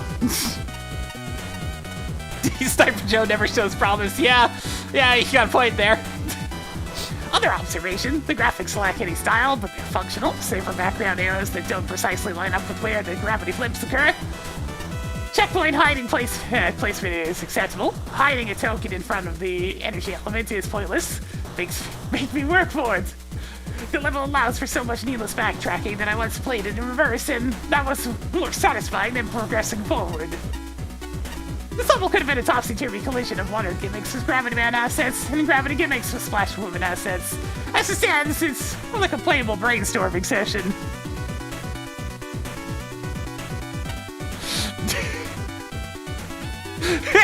He has Joe opinions, oh my god. I wasn't aware of the background in Sniper Jonas. The idea behind combining these two Robot Master stages was one with a lot of potential, but the end result is a watered-down version of both stages. Pun not intended. The one area of the level could have really shined with the Wave Bike and gravity gimmicks combined, but it fell flatter than a steam-rolling pancake. Damn. It ended up being easier than the already easy original Wave Bike section for Mega Man 5. And the few gravity flips changed nothing about the gameplay whatsoever, aside from making the fish enemy completely useless.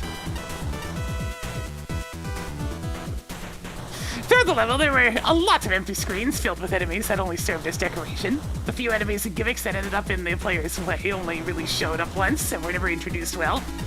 The one exception was the repeating water geysers, which was an identical challenge through the whole room. The Wave Bike and gravity gimmicks are not challenges by themselves, but instead need proper enemy and architecture layout to complement them. The level rarely did this at all, leading to a stage that could be played on autopilot. Failing to reuse any ideas meant the level felt completely unfocused, even though you were constantly reusing the gravity and water functions. The graphics aren't badly tiled, but the transitions between water and non-water features were non-existent and made a few of the challenges quite confusing to look at. It also had odd holes in the water with very out-of-place backgrounds. I think I'll give this one a patch sheet. There we go. Yo, Shinryu, how's it going? Yeah, we've been going for a couple hours or so. Wait.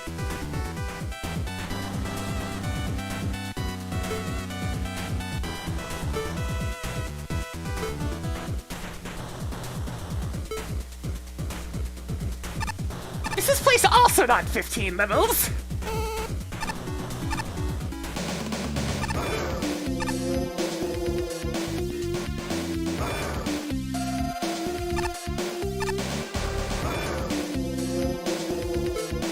We are the Scrap Workshop! We take joy in playing through the old and long pastimes of humans. Of course, finding relics of this age is fairly difficult. Relics. Not to mention such retro gaming is getting exorbitantly expensive. You're telling me! I fancy a game of Space Crusade. We're set up on down player. Just 50 volts. Yeah, sure. Let's give it a shot.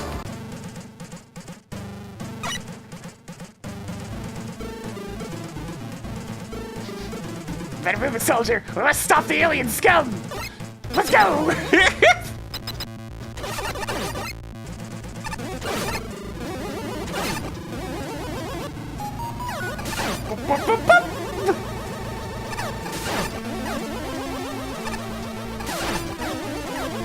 Now, what's actual progress here? Is it where the bolt is?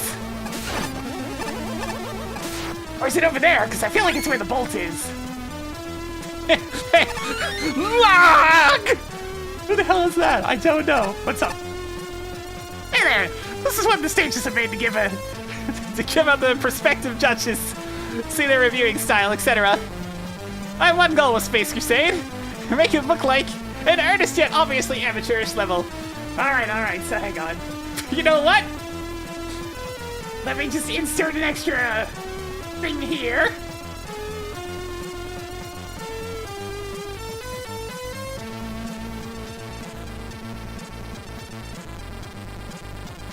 Space Crusade! By Spur! You're going in the list, A-Spec! Too many gimmicks, super quick sprite edits, and some custom content, yes. Nelson, it's almost as a reference stage. Warhammer 40,000 to be precise. This isn't a one-to-one port of the stage the judges received, though. Made a few edits to make it a smidge smoother to play, hopefully. Well, knowing all this, how'd you judge it? We'll see! I mean, it doesn't look amateurish. You actually have, like, proper tiling! You couldn't stop yourself from making it look nice, could you? Huh? Huh? It just had to look nice!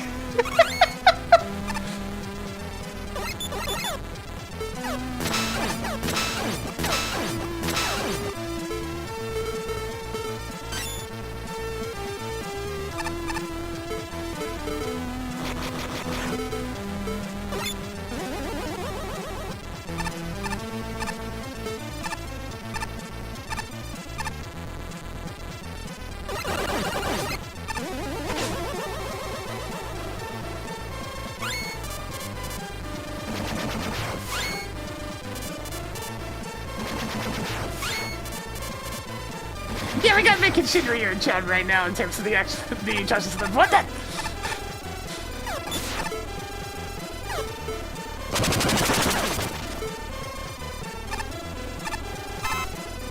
Just gonna not deal with that one.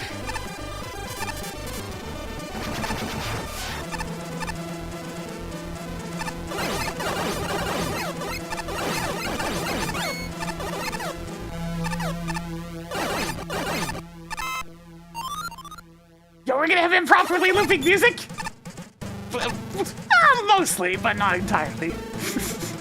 By the Emperor, we have detected a dreadnought. Be on your guard!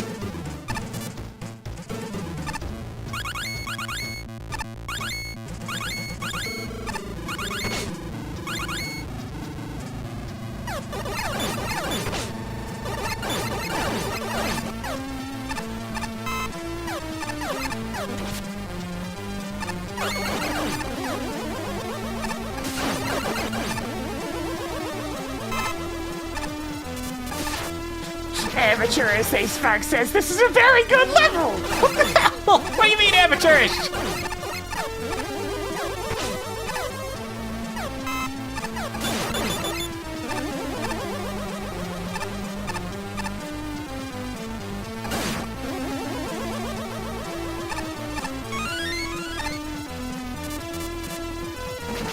Alright, look at all these interesting ideas for obstacles!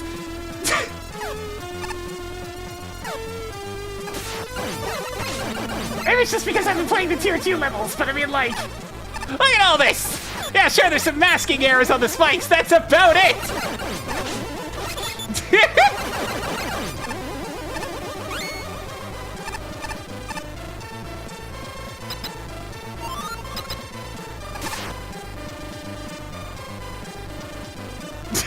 Pretending to be mad at something is actually harder than doing the thing good. It's true!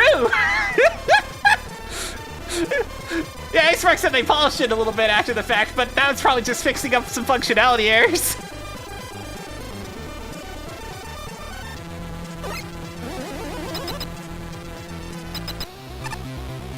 Either kill or be killed. It's all a service to chaos. It's time to purge!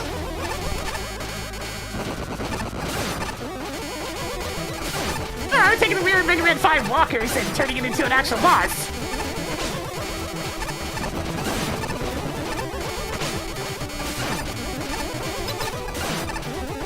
We're getting a little taste of better levels. Just a little taste.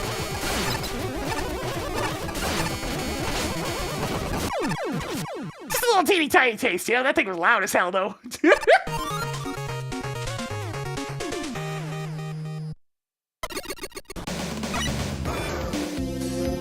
Let's get this one figured out.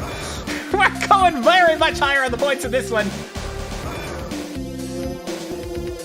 I mean, there was some slight repetition to it, but I mean, otherwise, like... This is gonna be the highest score we're seeing for a while, chat.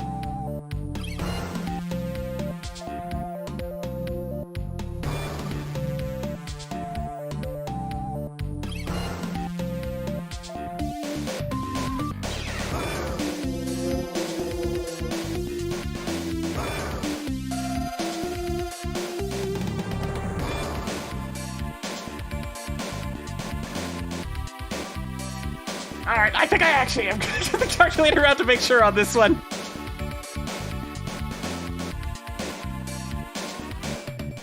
That's an 80 right there! It's amateurish, my ass. No, not 880 there, B.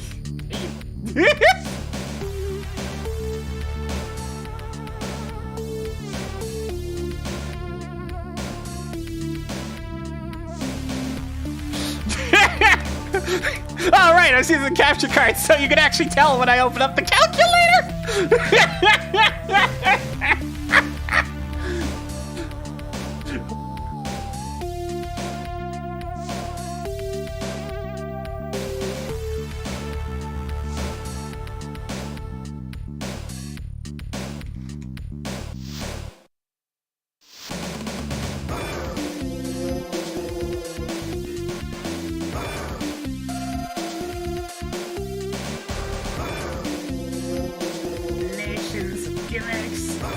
Especially mixing in dropping platforms, new work as shields for turret enemies.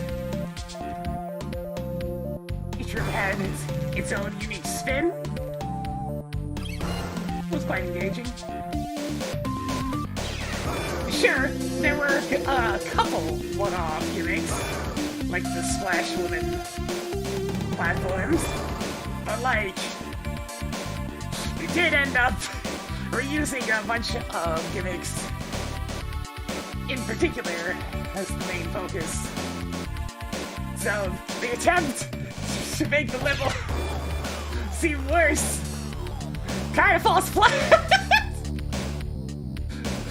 Also, you made it really pretty. There was like a couple small masking issues, and that was about it. You tried to make something seem less good, but it was good. Stop being so good at what you do this instant. There we go. And for the most grievous judge, me!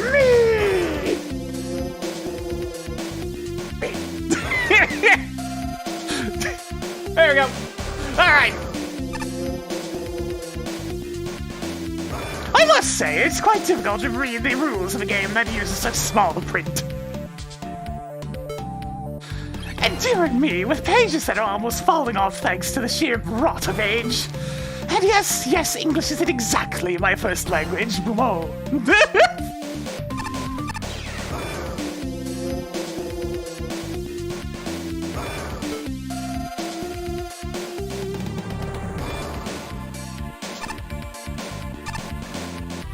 Yeah, trying to actually play and do something wrong On purpose is a bit tricky. next week.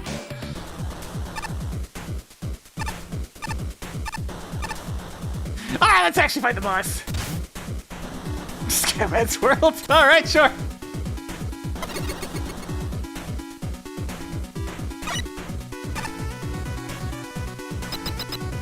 Skibbity-bidi-bidi-bop-bop-bop. Ah, here she comes. Make way for the queen. Who are you speaking to? You, of course. Her Majesty the Queen.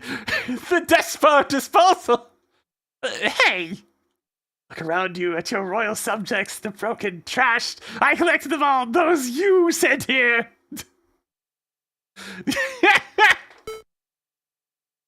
We tier bosses aren't supposed to be biased, but you make my lubricant boil. How dare you clean things? We scrapbots are the ones picking up the pieces of the wily wars, so in the name of wrecked everywhere, I hope your warranty is up to date.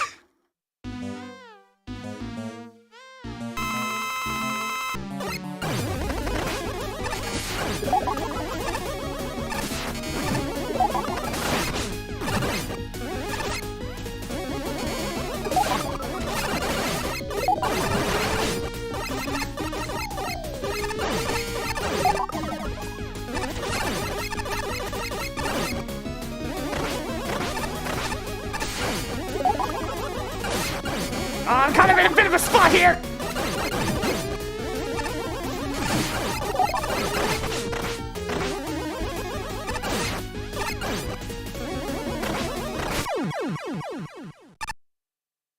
No, okay, sure. I'm just gonna sweep that up and pile it into a corner real quick.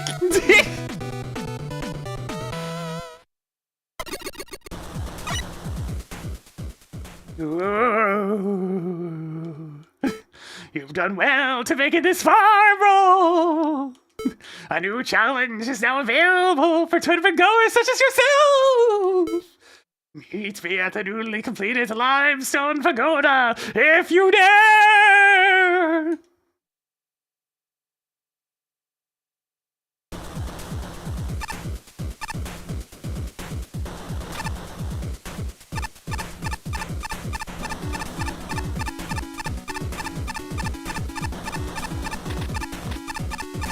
Ah, there's nothing over here.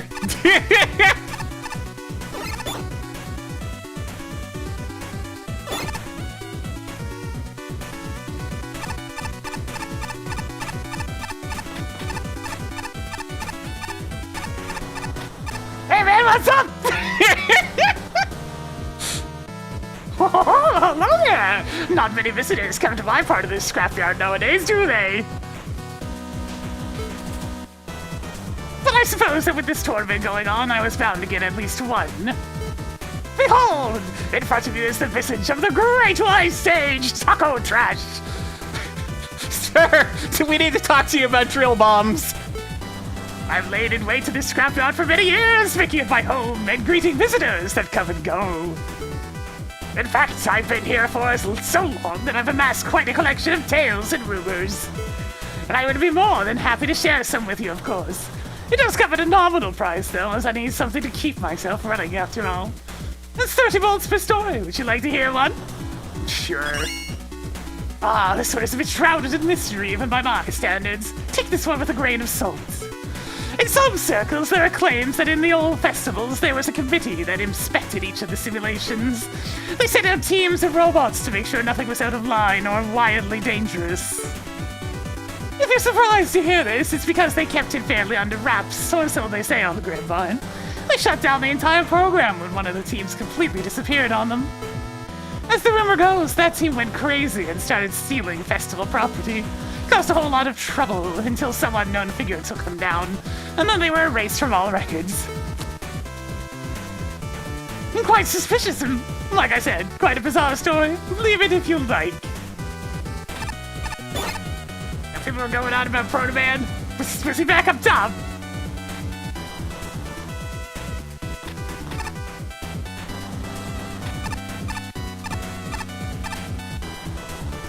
Oh yeah, what are you doing here? Say that.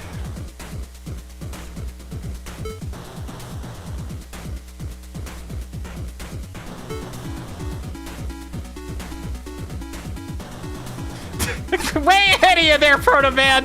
Way ahead of you! Too good for you, man!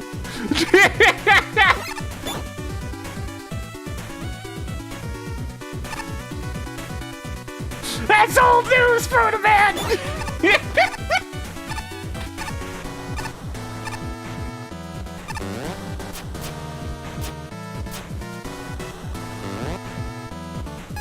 Oh, I can select the various parts now.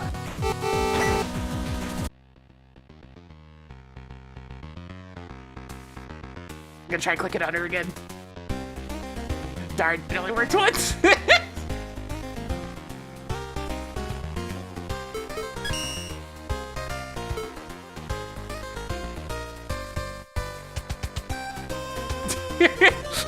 Tag.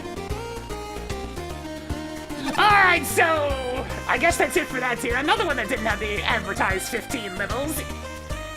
What's going on here? I need to delete these rows. I'm gonna get rid of this one extra one right here. And I guess we're moving on to tier 3.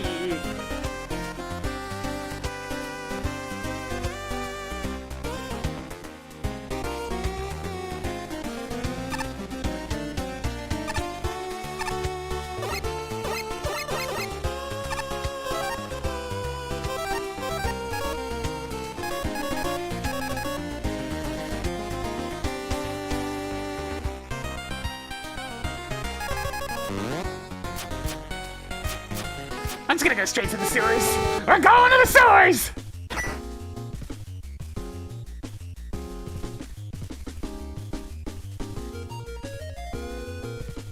Hey, welcome to the obligatory sewers. You kinda expected me to be here, didn't you? My sewer aficionado status was enough to get me appointed as the usher for this part of the gauntlet. What an honor.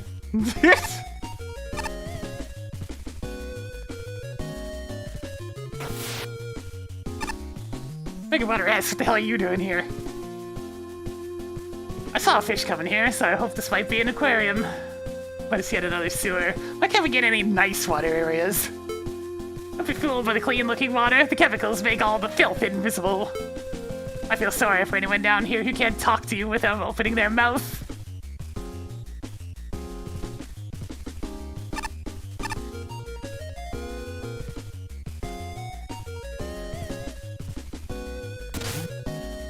Alright, our first one for this tier is... Otter Tower by Darky, and I need to set up the actual rankings again. So we got 153, 152, 151, 150, 149, 148, 147, 146, 145, 144, 143, 142, 141, 140, and 139, assuming everything is as it should be.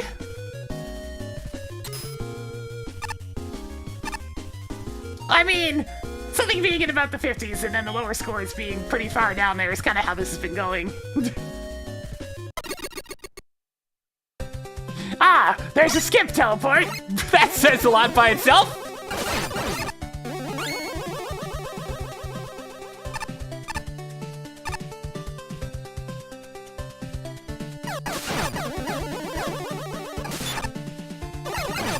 I must say, it's a bit hard on the eyes.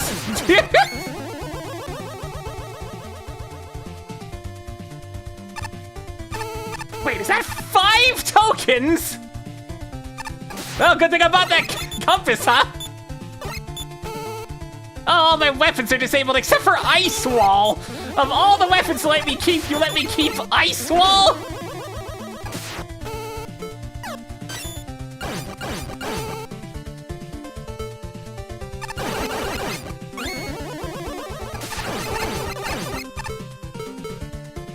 No Magnum Beam, of course.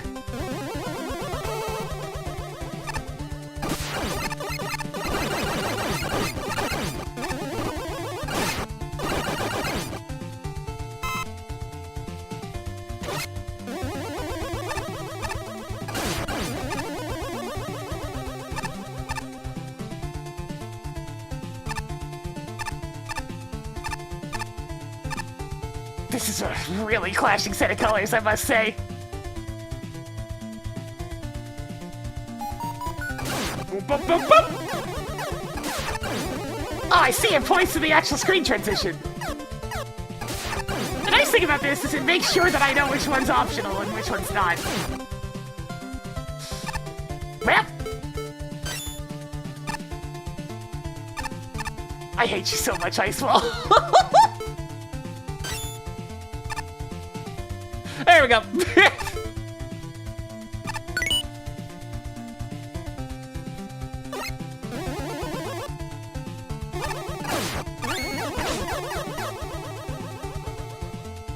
This compass has a new feature. It's really helpful. I felt like it was supposed to be a checkpoint room, but the checkpoint didn't pop up.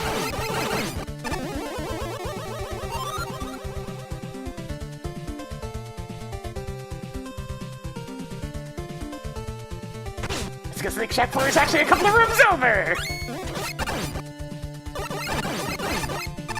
I mean, so far this seems fine, but I imagine there's gonna be a reason for it other than the horribly clashing colors at some point.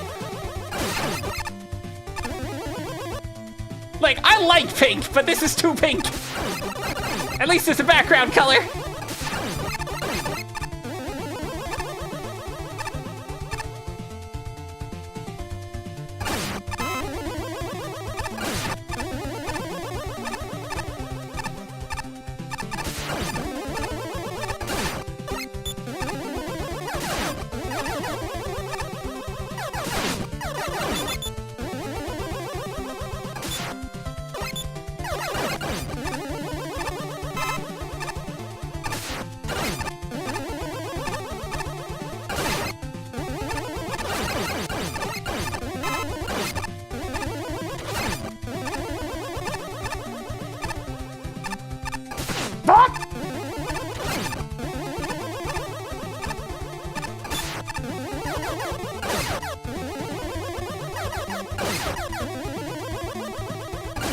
Man, I sure do love not having access to Laser Triton when there's Joes everywhere.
Is there multiple paths here? Hang on, there is a checkpoint there. Let me see the other side. It's like, there's a checkpoint. I can see what's going on. Do we have a freaking split path? Alright, I'm gonna try going down.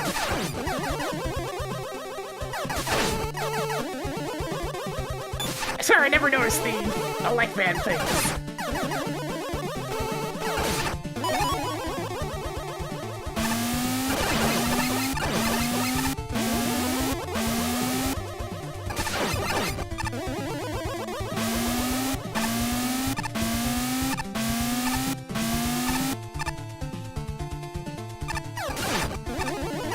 Okay, I can see one of them right there.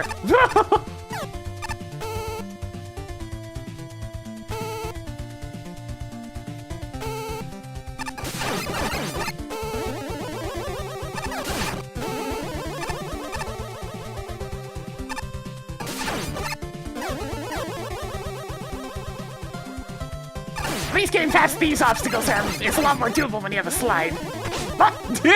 Just gonna not do it too early. Oh god, how's it only getting brighter?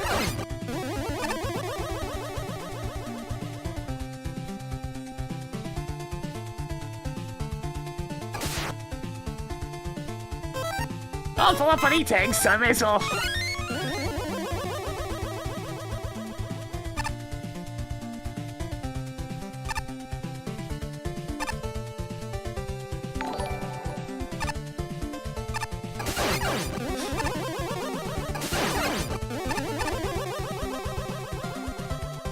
Yo, alright, go. How's it going?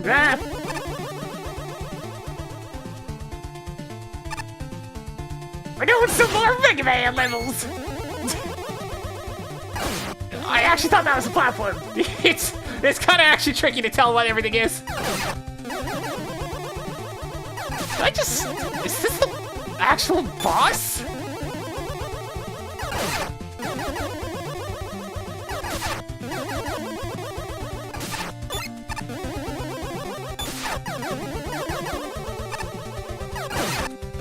Man, I sure do love how many Cypher Joes there are! But I don't have Laser Trident!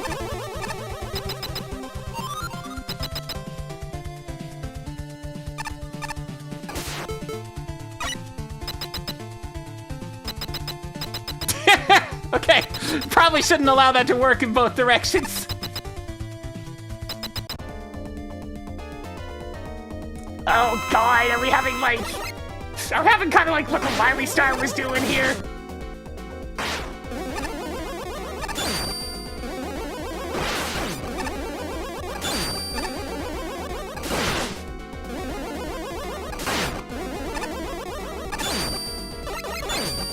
Think of how many times you're gonna end up being a mid-boss, my dude.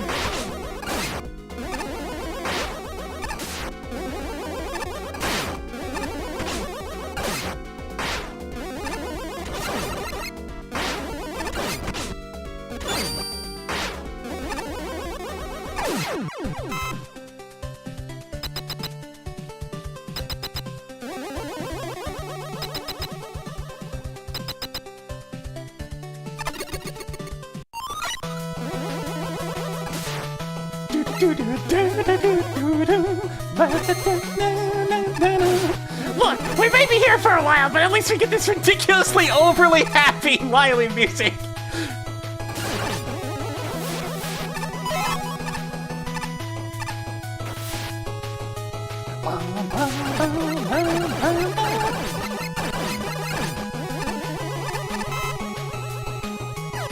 So this is another multiple levels jammed into one level. I almost feel like giving it a 0 just because it, You know, make a good Mega Man level singular. But no.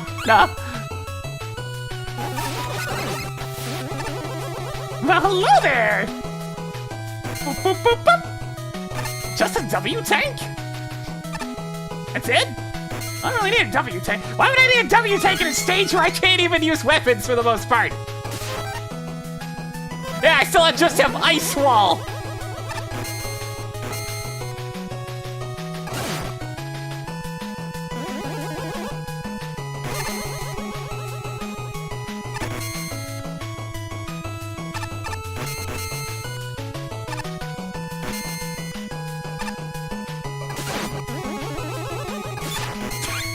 I might have a bit of a bias against Mega Man and Bass. Can you tell?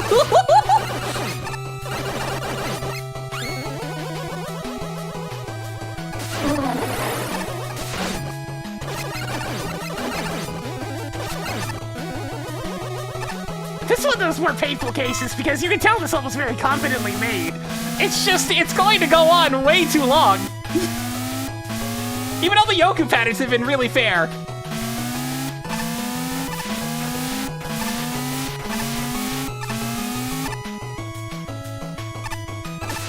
down!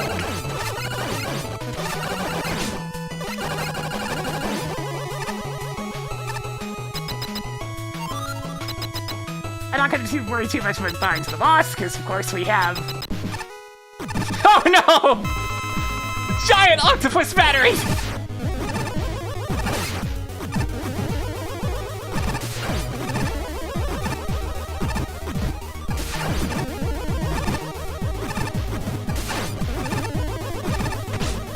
Oh god, the shaking's really bothersome!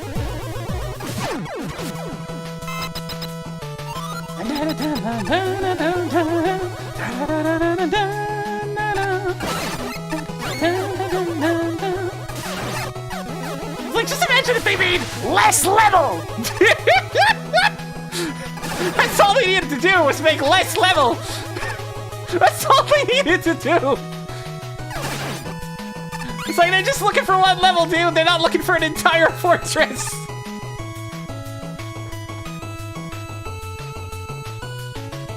Of course, guys, we're not even close yet. We only fought Anchor. You realize there's still Punk, Quint, and Ballad, right? Right?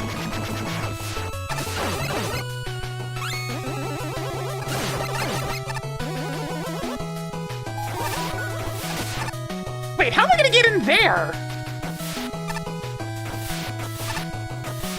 How am I gonna get in there? I can't slide on Rush Jet, can I? No. I can do some really weird...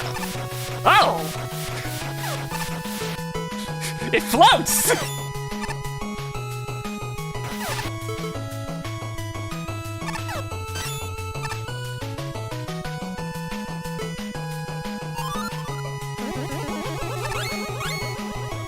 The secret boss? Oh, hey, there's Quint! It's like I said. It's like you guys realize we still have the rest. Oh god, he's got new moves. He's got new moves. He's got big rocks.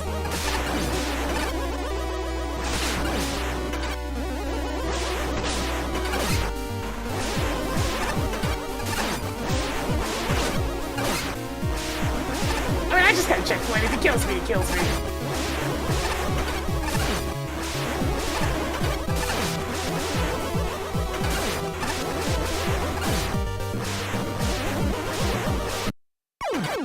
Damn, I was doing really good for a sec there, too.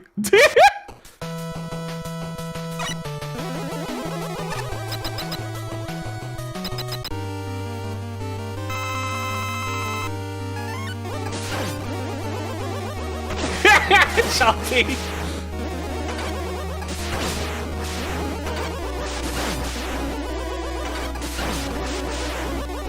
Oh, you know, we're making progress through that there stage that we've been working on.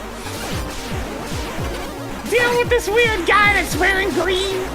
Like he's Captain N or something.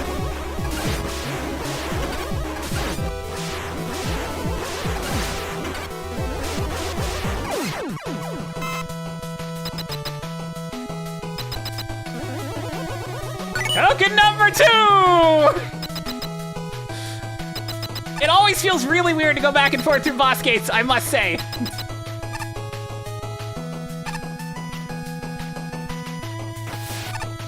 Yeah, one level submission.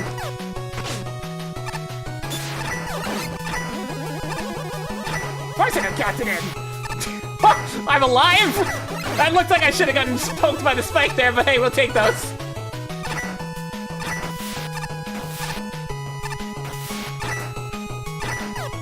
I bought the compass at the right time, chat! I really bought the compass at the correct time!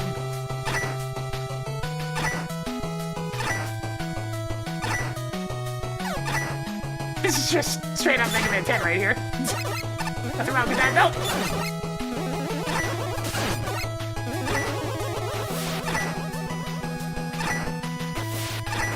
Yeah! Guys! That was only the second token. You realize how much more is in this level, right? Man, I sure do love how many Joes there are, but I'm not allowed to use Laser Trident. Please, please, I just want Laser Trident. Why'd you give me Ice Wall?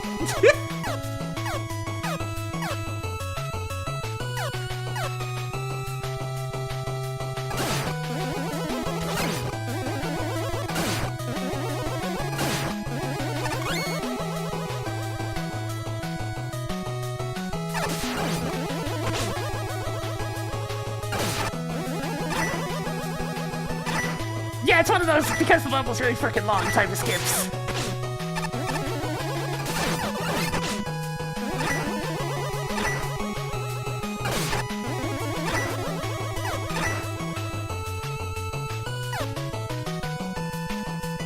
I admit, I'm not paying as much attention for alternate paths anymore now that I have the compass. I'll just let it tell me where they are. Alright, this one should be punk, right? Oh no, we got another one. Right, we gotta have another one of these, because those are damaging platforms, aren't they? Yep, yeah they are. Yeah, skips are added in post-production. The judges had to play the entire thing.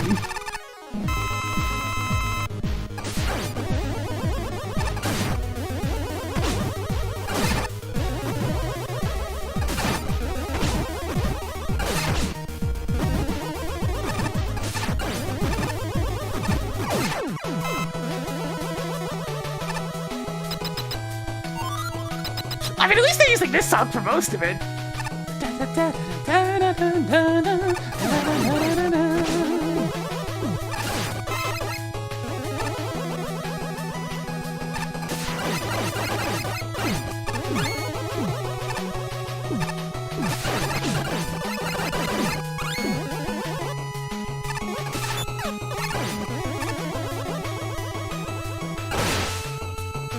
They're using a lot of Mega Man 10 assets. Oh man, really? Are you serious? How the heck am I supposed to hit that? I have Ice Wall!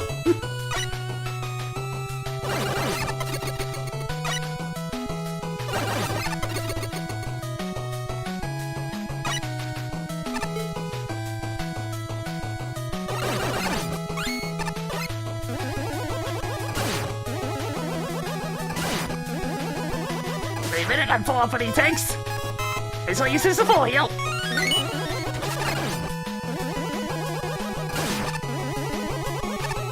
I mean, they're for alternative unlockable things. Of course, this required weapon usage. Required weapon usage, all gloves are off at that point. I do appreciate that all the up and down pits are marked, by the way. These guys are spawning way more rapidly than they should. Like, that's at least twice as fast as they spawn in Mega Man 10, I'm noticing.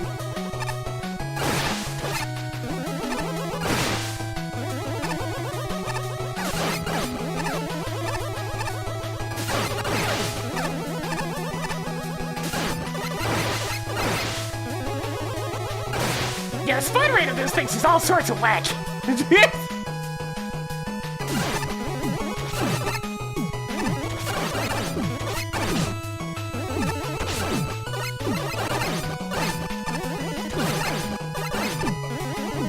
I mean, so far, other than, of course, the level being way too freaking long.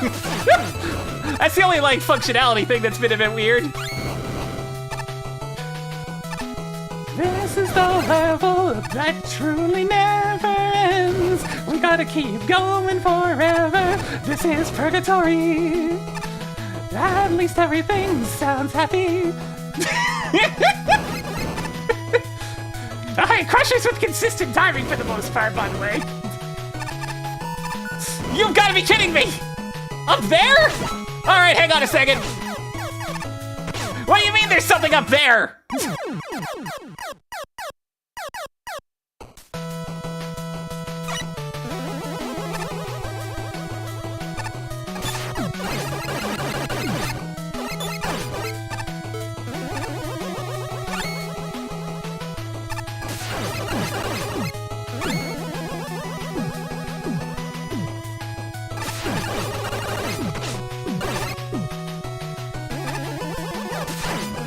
This level a lot better than the one that we did yesterday that was way too long. Because, I mean, this feels like a Mega Man level. That's all I really asked for.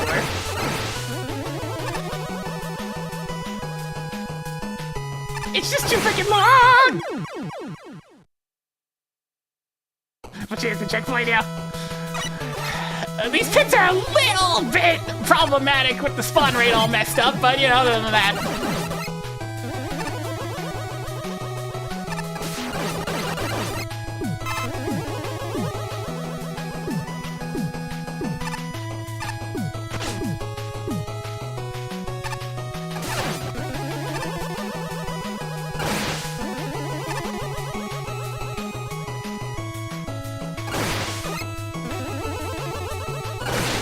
see what I mean? I can't get a safe opportunity to cross over that.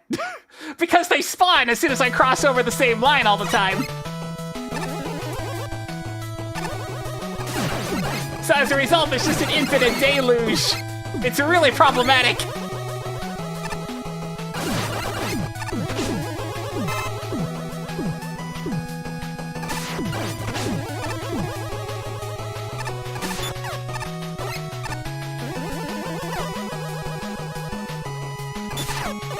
Well, that's not even regular Mega Man spawning. That's just, there's an event script there of some kind. And when you touch it, it spawns an enemy from the pit. And every single time you cross it, there's no cooldown. Which couples really poorly with this obstacle right here.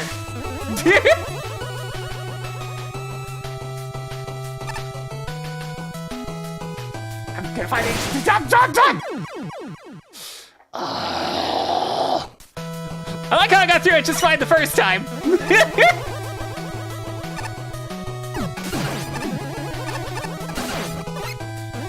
It's one of those things, it's perfectly manageable on its own, but the second you add the wind guys in there as well, then the improper spawning really becomes an issue. What do you mean is the knockback? I'm trying to turn around to avoid the explosion, but I don't get out of the way in time, so it makes me go towards the pit. I like how I got through this fine the first time.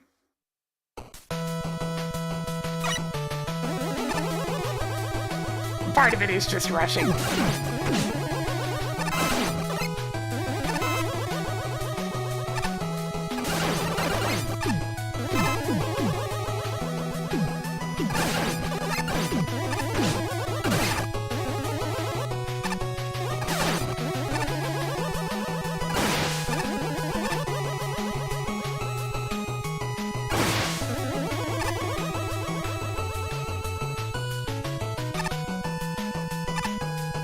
Okay, it's easier to jump there.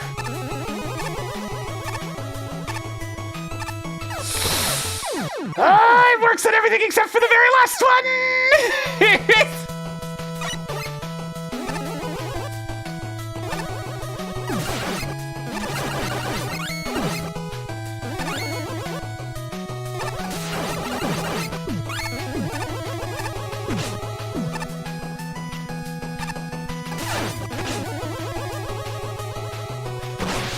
That's worth a shot. I am definitely rushing at this point to see which ones I can skip and which ones I can't. Water shield wouldn't help you here. It's the explosions that are the problem. Magnet beam is the one being disabled, is the problem. Because he can use that as a safety net.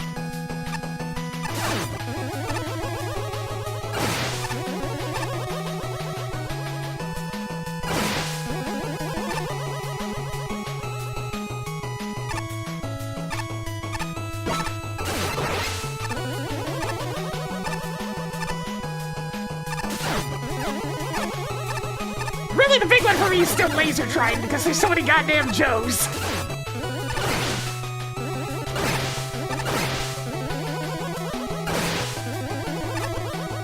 You really gotta line up on the perfect pixel for that, huh?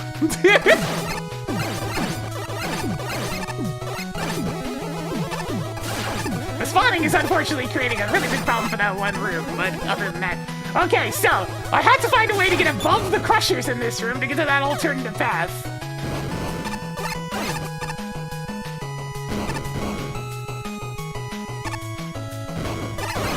I mean, they're also fortress-themed levels where you normally have all your weapons, so it makes them being disabled even more confusing.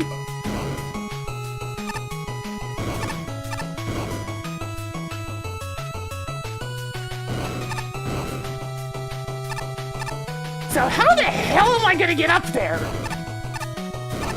Especially since these things are on an awful cycle. And Tango gets crushed! What the hell?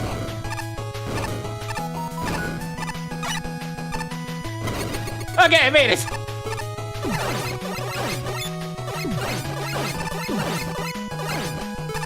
I think he wants me to use Ice Wall. Go Ice Wall!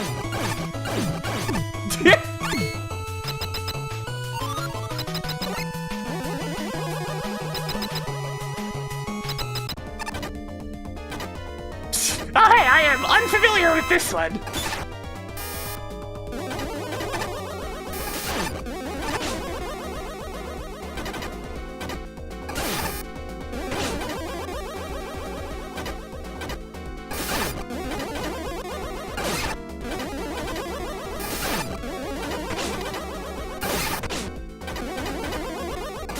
tanky son of a bitch, isn't he?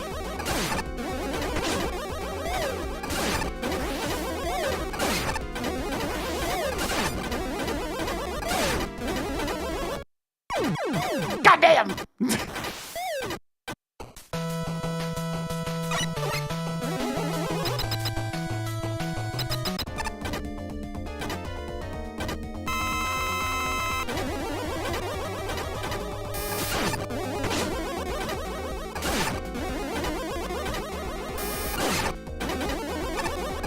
Yeah, ultimately the problem mostly stems from the fact that it's making good Mega Man level contest, not levels.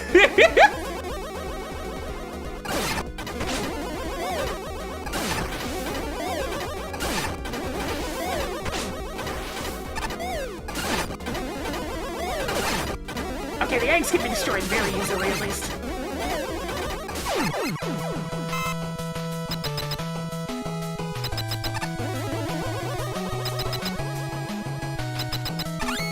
But hey, if I wanted to play a Mega Man Fortress today, It really is just bolts? An entire boss for just bolts? What do you mean an entire boss for just bolts? What even was the other way?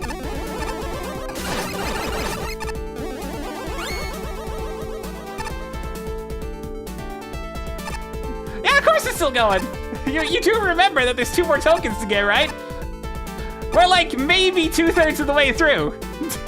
There's still plenty of level left.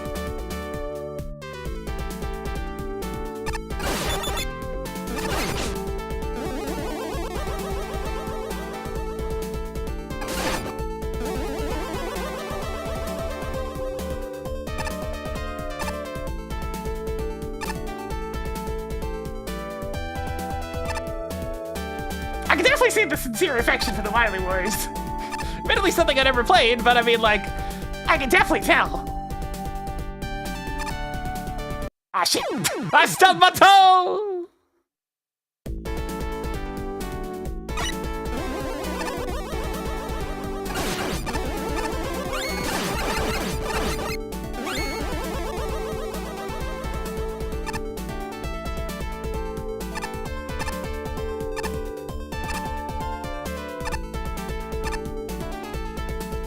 Yeah, I know I'm jumping. But I mean, like... I jumped too early. I got impatient. I got used to the spawn rate of the other ones. Ah.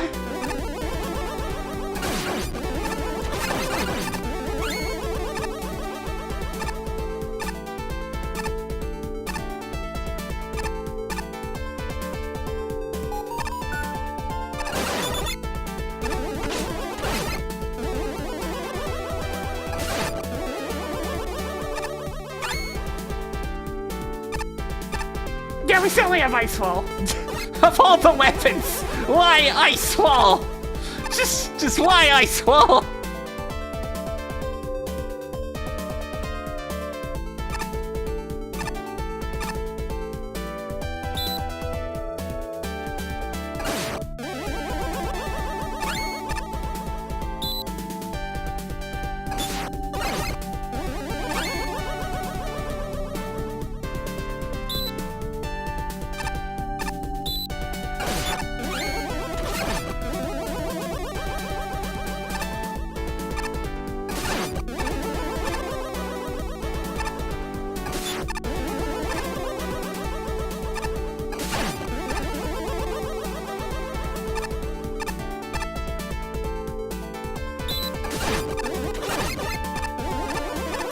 All that for a W and an E tank?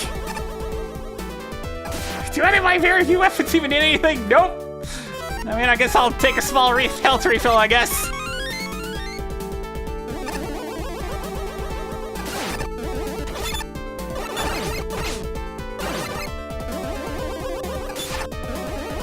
Yeah, that's definitely a big one to be Pyro.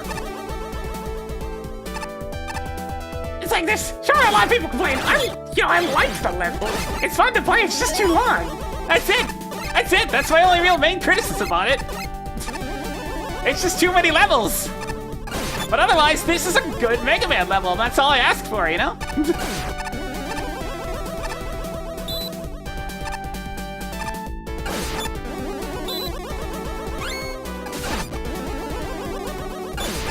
Do I think you should have laser trident? Yeah. Absolutely, you can see how often we're just standing around firing at Joes. But you know, other than that...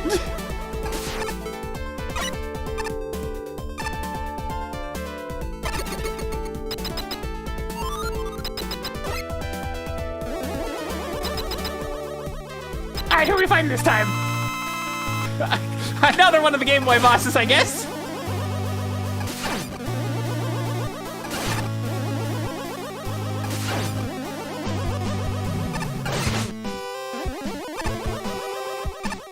I mean, if I just don't get rid of all the squares, then I had it down to 2 for a while there. Oh god, it's going fast! Go, the snipe!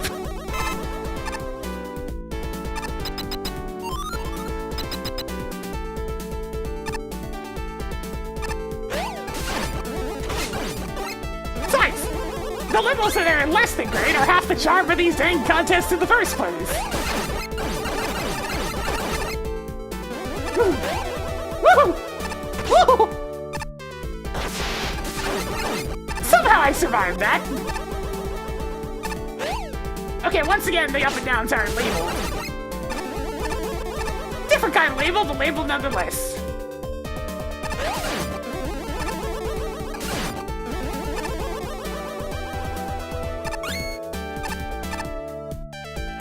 Ah! That's a big jump!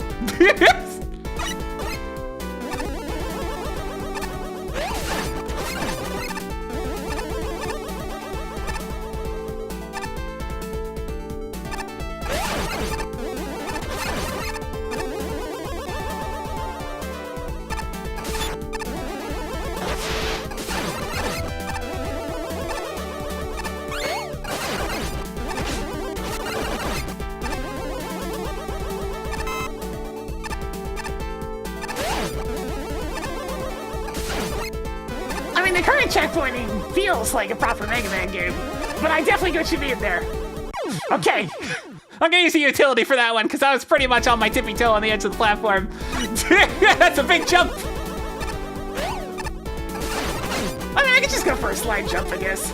Oh yeah! Man, I'm jumping into a lot of pits today. I really need to start doing more slide jumps in this section.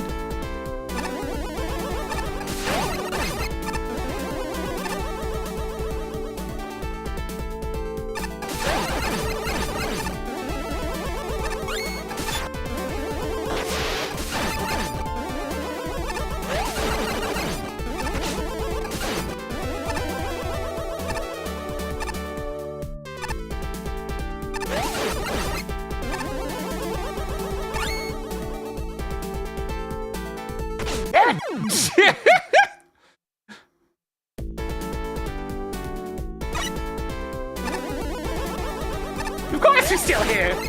You understand how long this stage is, right? It's an entire game. I can beat Mega Man 4 in the amount of time it's gonna take me to finish this stage.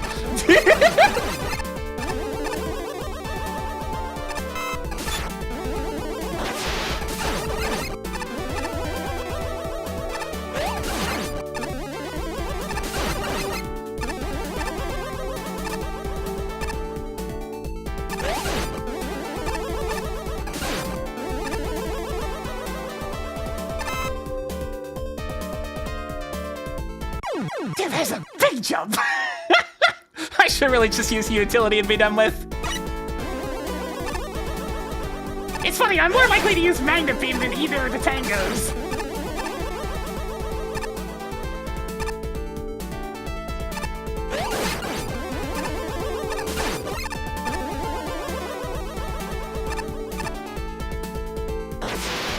No, Fire did not say that.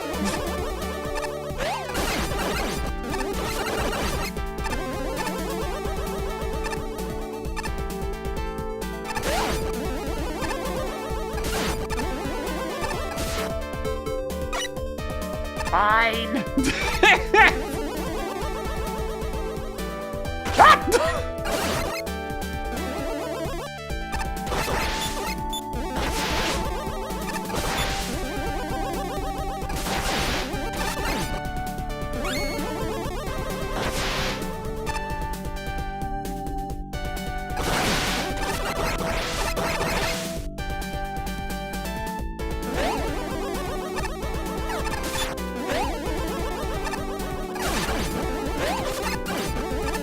like, oh, there's lots of interesting platform setups and enemy setups like this. This is well made. This is a good level. It's just a lot of level. Sir! Sir, I don't have weapons to shoot upward. Please come down here. Please come down here for longer than that. Sir!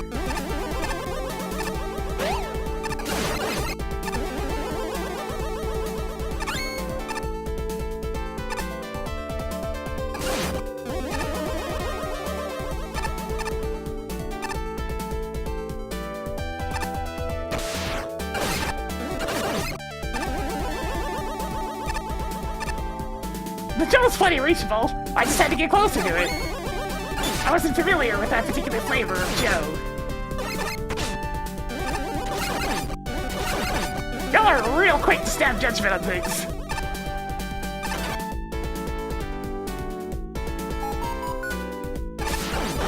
Okay, gotta be really careful about the platforms I destroy here. As I get destroyed by a chicken. Oh god, wait, I wasn't at a checkpoint yet! I wasn't at a checkpoint yet! Okay, that's a bit of a gap between that one, actually. God!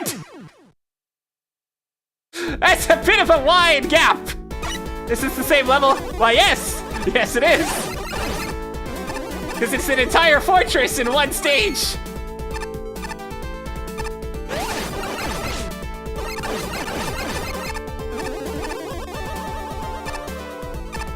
Man, you guys get real antsy about things.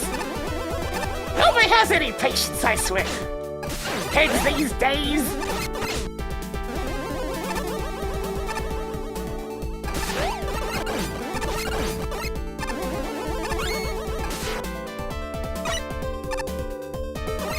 Kids these days with their whinging about every other thing, I swear to heck.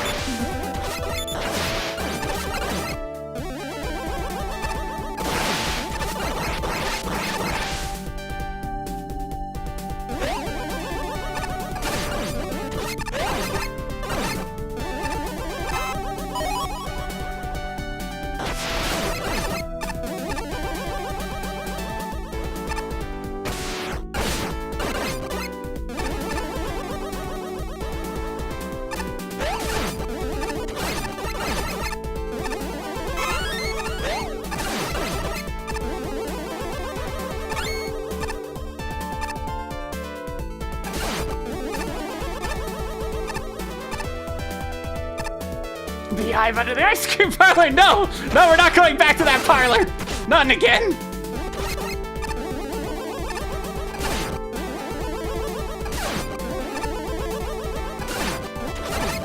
Yeah, the lack of special weapons does seem a bit odd in Love Letter to Wily Tower.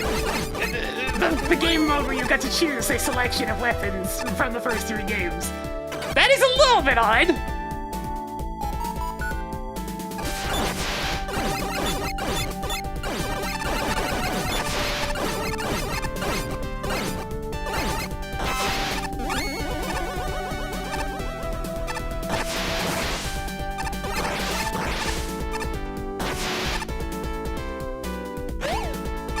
Oh god!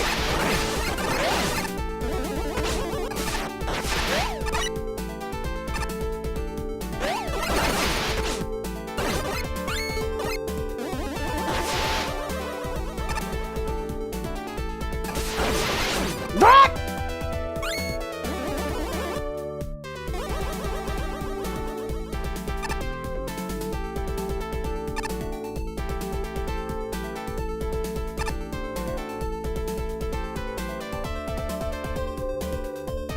I don't know why anybody's surprised that we're still here. Like, I've been telling you for a while now about how long this is gonna end up being, right?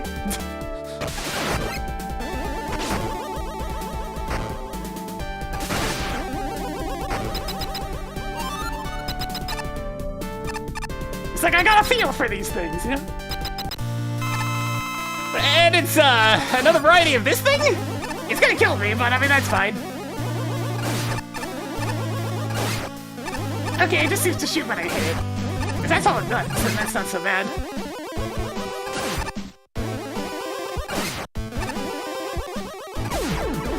Yeah, that's fine.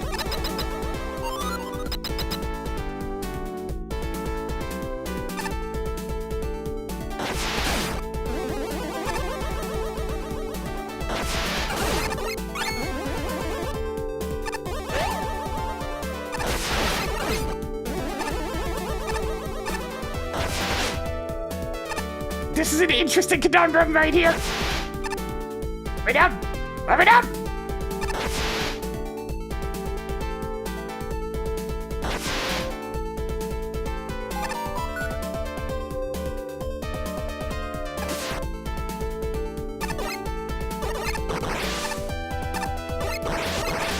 Precision!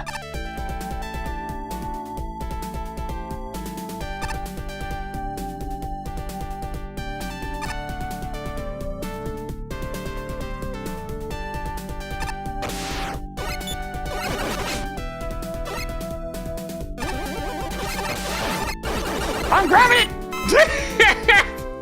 Alright, we got all the tokens! I'm gonna assume we go to the right, yeah.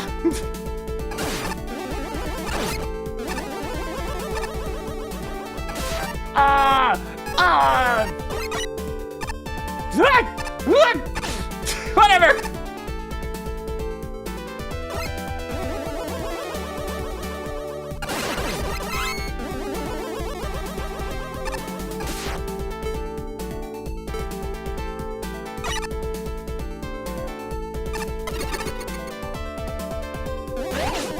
Why does it feel like I'm going backwards? Did I pick the wrong direction? I think I did. I picked the wrong direction. There's no indicator of which way you go!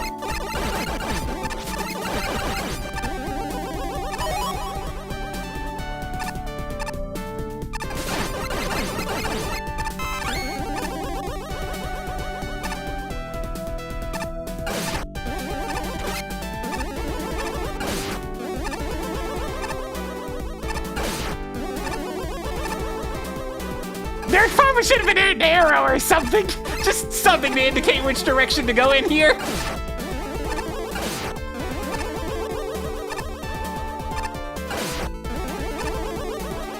Oh!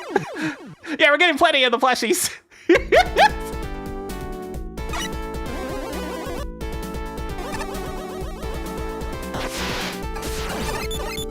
It seems like the secret round lets me skip a lot of stages, so I'm gonna try to take it again.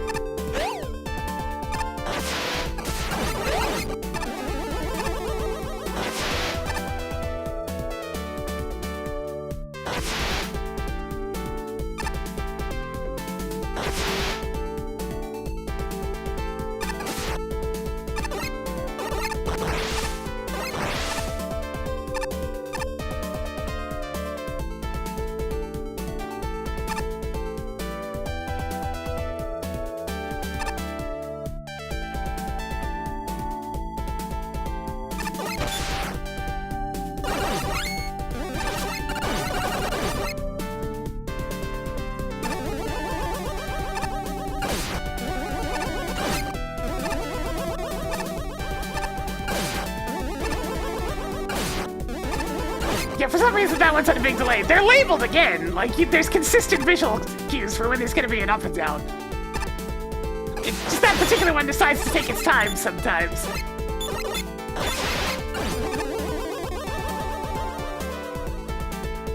Hey, it's a good thing the needle hitboxes are exactly as they should be.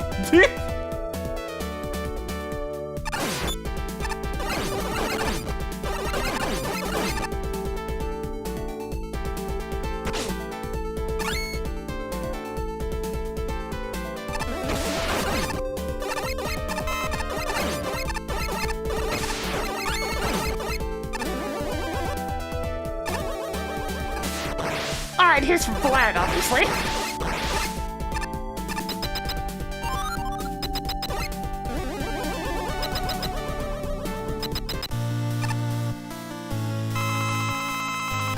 Alright, and I don't have his weakness. Because his weakness should still be... Pluto's attack zone... God, sir!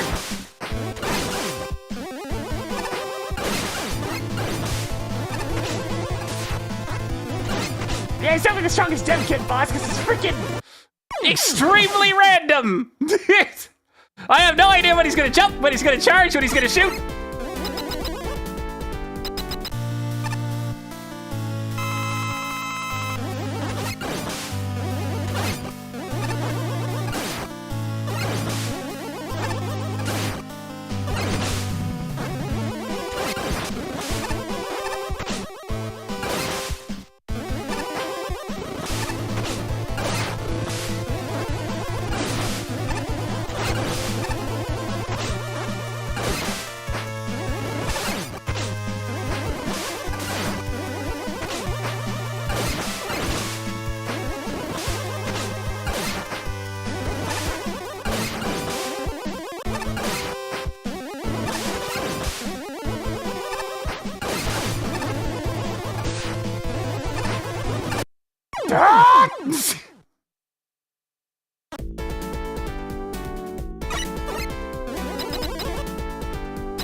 Glad please, for just once in your life, be consistent. Jump! One jump! Glad for once in your life, be consistent! All of your actions require different reactions!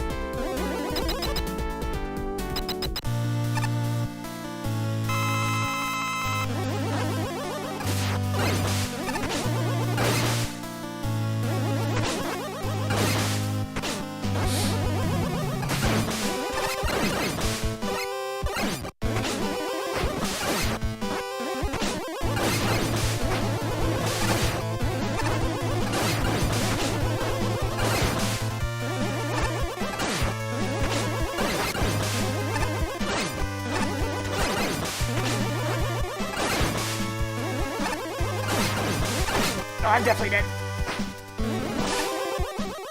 We're not. 1 HP in a dream.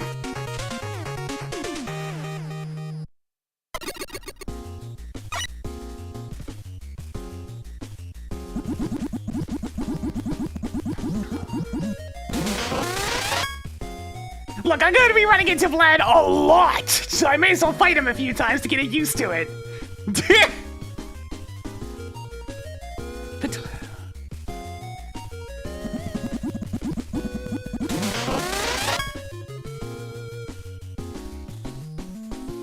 So I even gave her a scarf, but the hairstyle seems uncomfortably familiar.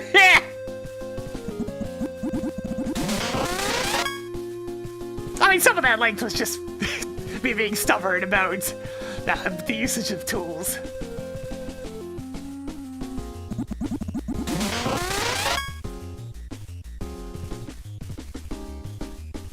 It's a happy telly. How far did you chuck this thing? Ah. Hi, Snake Man. How's it going?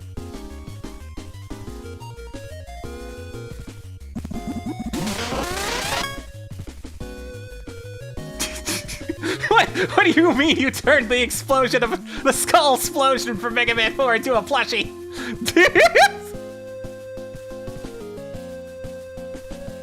Whoo, baby, this is gonna be a mouthful, I can already tell. But first, I need to write mine. Unfortunately, the design is the main thing that's hitting a big one for me. There was plenty of creativity in setups and whatnot, so I mean, that gets plenty. And I mean, I had a good time. And everything works. And it's aesthetically very pleasing, but I'm giving it a 0 on design because it's too long.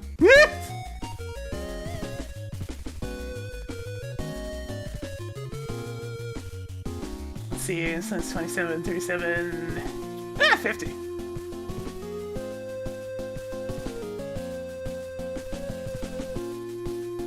Okay. I know sometimes reading titles can be difficult,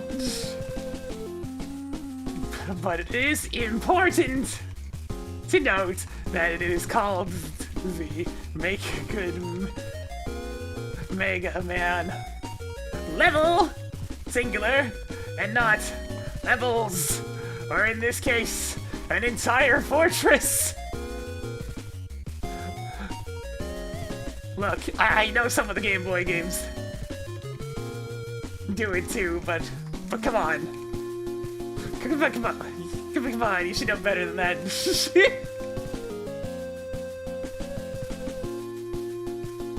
The entire level is very well made, with only a couple of nitpicks here and there.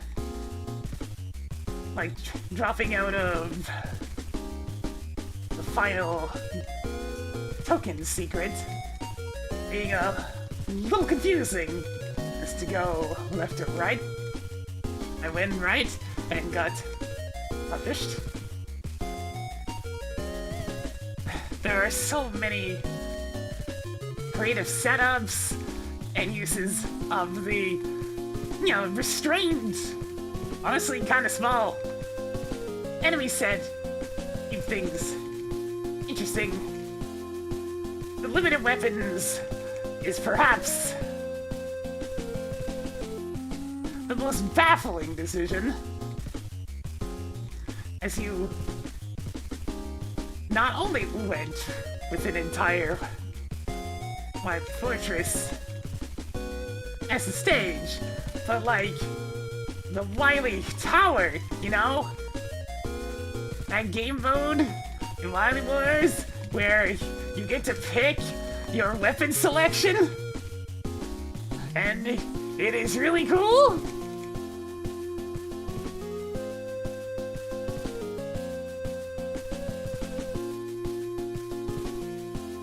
Not having laser trident, especially, just got very tedious after a while with all the shielded enemies.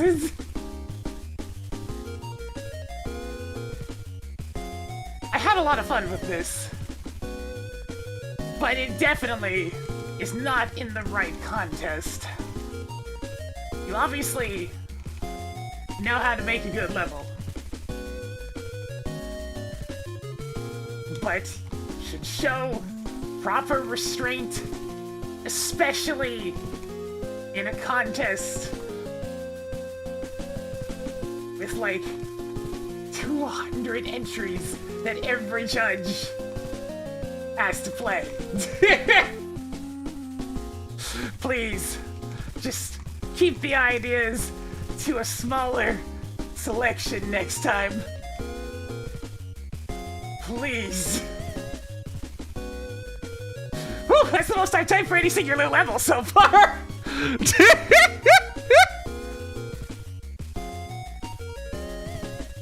But I'm doing a generous rounding. Oh yeah, I should probably note that. P.S. Sorry, that was so long ago I'd forgotten about the colors. The color selection in the opening area was way too bright and difficult on the eyes. I like pink. That was too much pink. It was hard to tell background from foreground as a result. Alright, there we go. Alright, let's just see about the walls of text we're gonna get from the actual judges after that. Here we go!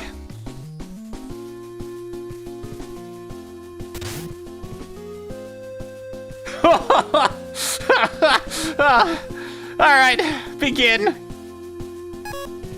There's a point where we needed to stop, and we have clearly passed it! Well, let's keep going and see what happens!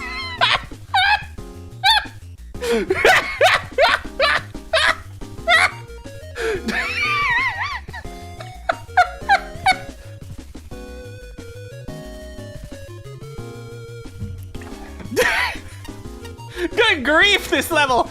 I can leave things with just Ace's wonderful comic image. Hey, spoilers! Spoilers! He made for me, but... Oh wait, no, Ace made this for you. Okay, never mind. I gotta stop saying things and then reading something that clarifies immediately afterwards. It keeps happening. But that isn't my style. Other towers stitched almost the entirety of Wily Tower into a single stage, with split paths, 5 tokens, a ridiculous variety of enemies and gimmicks, level design that's nowhere near memorable enough for the sheer length, almost every weapon disabled, and many shielded enemies with a shield-piercing weapon is a crime, multiple different bosses, mini-bosses, and you're expected to do all of this in one sitting? One sitting takes half an hour or more! For the love of players and developers alike, don't make your levels this long! Please! I can't in good conscience even call this fully functional since the load times were utterly asinine before the dev team got it. Well, you'll be taking a couple of points off of functionality for that one. Gotta love the judges letting me know ahead of time. Hey, guess what? We fixed things. It's just like, by the way, this used to be worse. All right, there we go. I'll throw 2 bones towards this level. 1, there was an effort to label the pits that up and down type enemies were going to emerge from. These labels aren't always super obvious, but they are there. Yeah, and they're consistent, which is nice. And I appreciate that too. The individual pieces, to be frank, aren't that horrible by themselves. If the level had just ended with Anchor, it would be ultimately unremarkable instead of sitting so close to the bottom. Several seconds to load? Good God! Initially, I was just gonna write the definition of the word excessive For this review and call it a day. Damn! 2 of you really just wanted to be like, that's a big level! And then just hang up the coat. On reflection, however, I don't think that would be completely fair, since the core issue of this level is something I'm all too familiar with. Speaking from lessons learned via personal experience with the previous contest, you absolutely need to set a reasonable limit for your levels. If your stage drags on for over 45 minutes, it's going to be a slog to play through. It doesn't matter how flashy your gimmicks may be, or how well designed your platforming challenges are. The unfortunate thing with this level is that if the individual sections were split up into their own stages, I could see them at least being rather decent. Nearly every weapon being disabled, barring Ice Wall and Rush, doesn't exactly help matters, given it makes dealing with most enemies much more tedious in an already way too long stage. A better color choice for the tiles would also help, as I found each section, save for the second one, a bit eye-straining at first. I don't know about the last one seemed fine, but the first one was definitely pretty bad. Overall, this stage gives me the impression that it was put together while under a lot of pressure, as in, it was made to be as big and branching as possible to make something impressive under the assumption there wouldn't be another chance to do something like this. Of course, I don't know the actual reason for it, but that's the vibe I'm getting from it. If I'm right, and that was the case, however, trust me when I say that you don't need to make an overly intricate, large, complex level just to make your mark! If you absolutely know you can make it work, then more power to you, but don't try to go all out just because you feel you need to! That advice extends to everyone who wants to participate in these types of contests in the future. The hunter becomes the prey! Oh God, Patchy! Patchy did not have a good time! This stage just goes on And on! Really testing your patience with this one. A lot of the screens seem to feel like they are filler, paddled out with the current gimmick of the area, or lazily placed shielded enemies. At least it does make use of the gimmicks in somewhat complex ways when they do appear, but they're few and far between. Lack of weapons also means dealing with airborne enemies, adds to the slow pacing of the level. Having to try and lure them to get them to cooperate is sometimes not a straightforward task. Seriously! Freaking Machine Gun Joes, and you have very little room to dodge around. Also, tons of split paths for some reason, and sometimes the rewards are questionable. Places where you expect a token would be, but you just get screws. That makes token hunting even more obnoxious on this big old level. The one located in the Crusher section is the worst offender when it comes to questionable split paths, as you fight a more difficult boss otherwise on the harder to reach path because question mark? Inconsistent volume of the stage music. Audacity is free. Please use it to adjust volume. They are fine renditions of the Genesis tracks in NES style otherwise. There's nothing inherently wrong with a level that's a game unto itself, but for the purposes of this contest, 170 plus screens, the length of all the Mega Man Robot Master levels of Mega Man 2 put together, is inappropriate, especially with hidden tokens, a small and unchanging weapon selection, and flashing backgrounds that strain the eyes. I get a Mega Man 10 vibe from the level design. Yeah, me too. Which is good in that the architecture and object placement are deliberate, but bad in that I find Mega Man 10 to be stressful and tedious. Really? I mean, part of that's Mega Man 10's weapon selection not being nearly as good as 9's. Basically, anything involving bottomless pits is either cheap or overly demanding, and the tiresome Joe encounters, Hammer Joe notwithstanding, aren't as complex or diverse as they appear. The lack of useful weaponry is my biggest complaint, that's being a common factor. Having more options for tackling these challenges would greatly improve the replay value and cut some of the frustration in being forced to fight dev kit bosses without their weaknesses in boring rooms. More power-ups are necessary to compensate for the distance between checkpoints. It's often hard to distinguish what's foreground, background, or an enemy. Directionality is majorly fuzzy with one of the branching paths. Gee, I wonder which one he's talking about.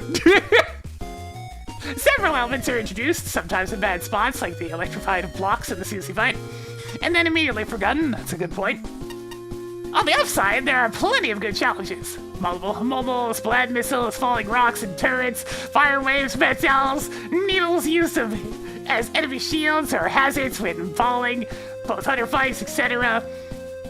The secret paths are the right amount of sneaky, although the challenges start to blur together after a while. Changing the aesthetic and enemy/gimmick selection in each segment keeps the experience from getting too stale. Again, the problem here isn't solely the length, it's the variety of weapons and challenges is limited enough that a first playthrough starts to feel samey, let alone a second one, when poking around for what you would ever have missed. Thank you, Compass! The fact that I don't have to go back in there. Oh, that's pretty cute. It's remaking Wily Tower 1. Moving the weapon seems very anti-Wily Tower, though. This is getting rather uninspired and generic, but it's okay. There's the boss. Okay. That just transferred to Wily Tower 2. It's almost as long as the fucking game! As the original. What sociopath submits an entire Wily Castle to a level contest? There's nearly 200 other stages! It's over. It's finally over. God, I can never play that stage ever again. Maybe I can move on to the next. You forgot the tokens! No! And many split paths! No! You see, the ride never ends! No!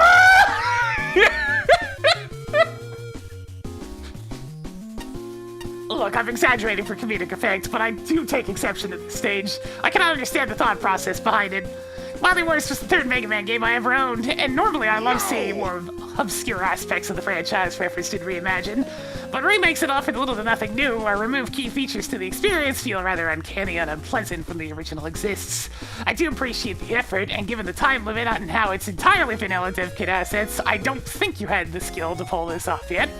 I could judge normally, but we have reviewed twice the length of Yggdrasil's ultimately. Ultimately, this is a compilation game. A lot of people submitting stages, and it seems rather arrogant to ask players to spend such a long time on your entry when it's just a lesser version of an official product. If I wanted to play Wily Tower, I'd go play Wily Tower. Yeah.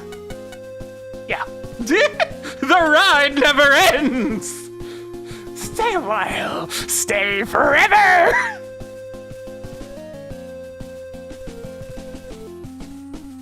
Luigi! Is that the right font? Oh, no, it's not. Oh yeah. There we go. No! Oh yeah. Hey fish! I'm literally so happy to be here. It's not even for any particular reason. I'm not rooting for anyone in particular. I'm looking forward to one specific thing. I'm just pumped to be here, yes! Y'all want to take a break after that level? Nah.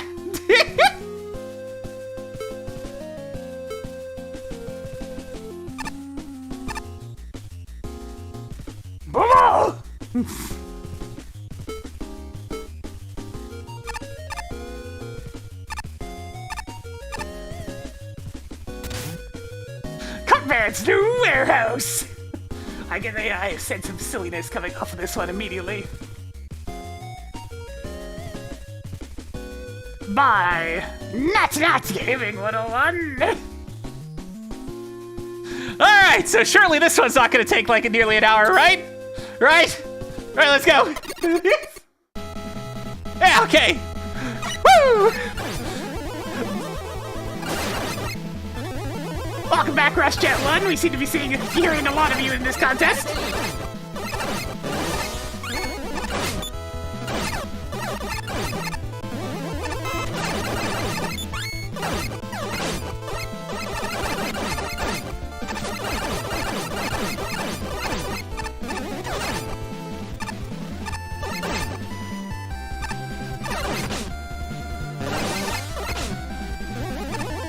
Oh no.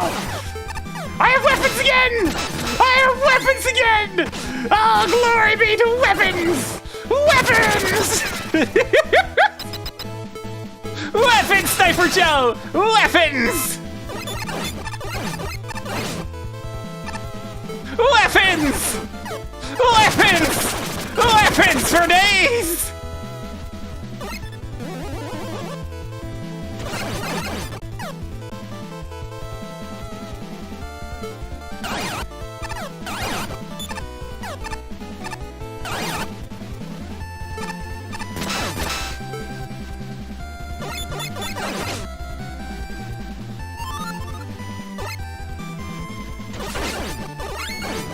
I can't be bothered! Go Tornado Blow! Cutsman platforms is a Cutsman stage? Oh, that just... something feels so wrong about that now. Boop, boop. Hey, letting me know that the ladder is in fact the optional side. Thank you, Compass. West Compass.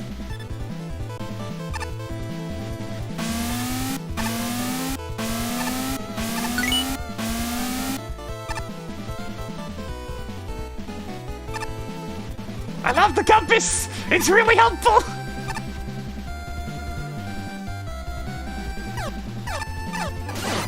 Easy first purchase of power up for this game. Easy first purchase.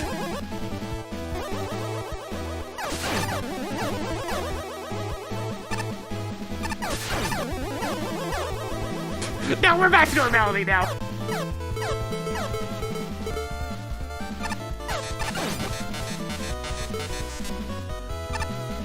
We're free! We're free! We're free!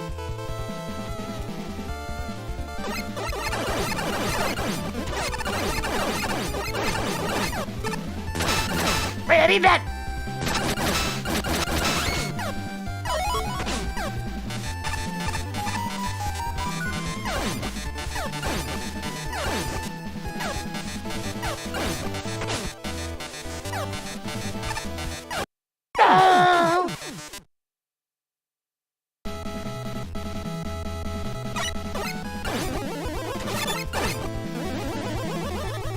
God, the weird Game Boy Cutman scissors are so... they're just weird! They're strange! I don't like them! The ride is never over! No! We escaped! Thanks to the compass, we got all the tokens on the first go! I never have to go back! We're free! We're free! Free, I tell ya! Wait, why are he's on a terrible cycle? Wait! Looks like I'm gonna have to use the Minded Beam!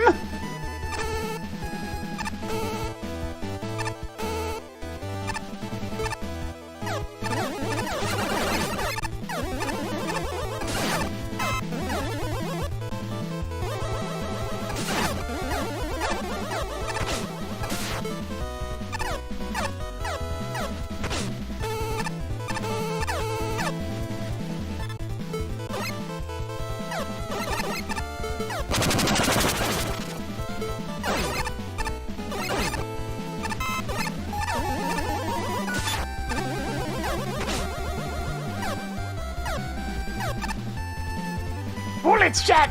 Bullets! So many bullets!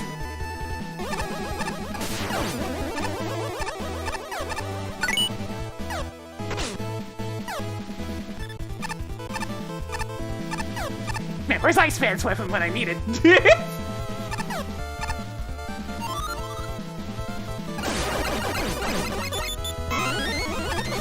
No, we're not going back to Hunter Tower! We're fine! I'm free! I had a good time, but I don't want to play it again. It's one of those.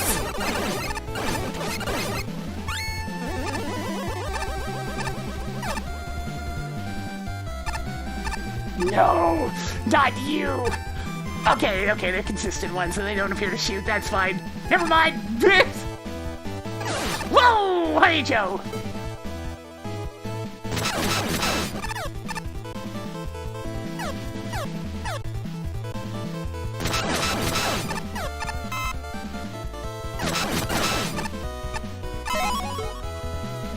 I got a new toy!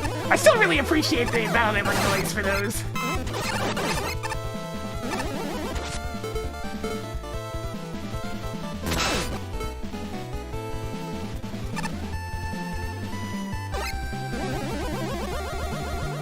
We're coming into the part of the competition that I really like. Where all the levels, sure, they may not be the most substantial things, but you know what? They're perfectly prominent. Hey, Combat, how's it going? He doesn't suffer knockback! Oh no! He's gotten equipped with better armor!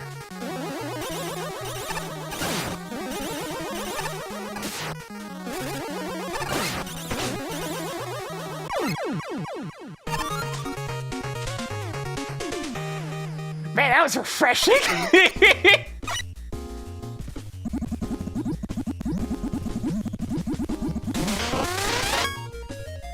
Oh, that's a good one. Hey, Skull Man. Who knew death could be this cute and marketable? Your donation instead of play Hunter Tower. God! Oh, hey! The sword of this plushie leaves a light trail when you swing your arms wide. Well, that's pleasant. Alright, design. Wasn't really the right home, though, but perfectly fine. Creativity, I mean, it's mostly still just command stage.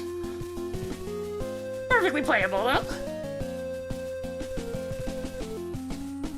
Nothing seemed a bit weird in terms of functionality there, so... Aesthetics were kind of plain. 38.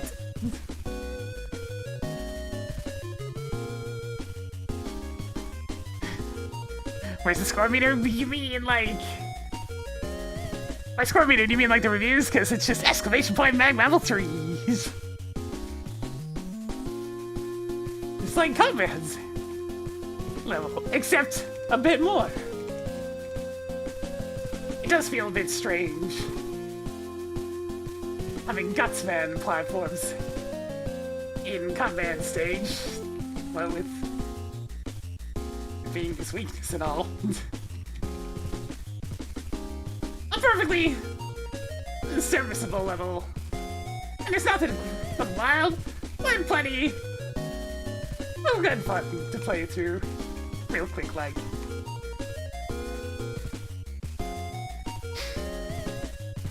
Oh, that score, okay. The Deadly Cutsman! An attempt to revitalize Command's level?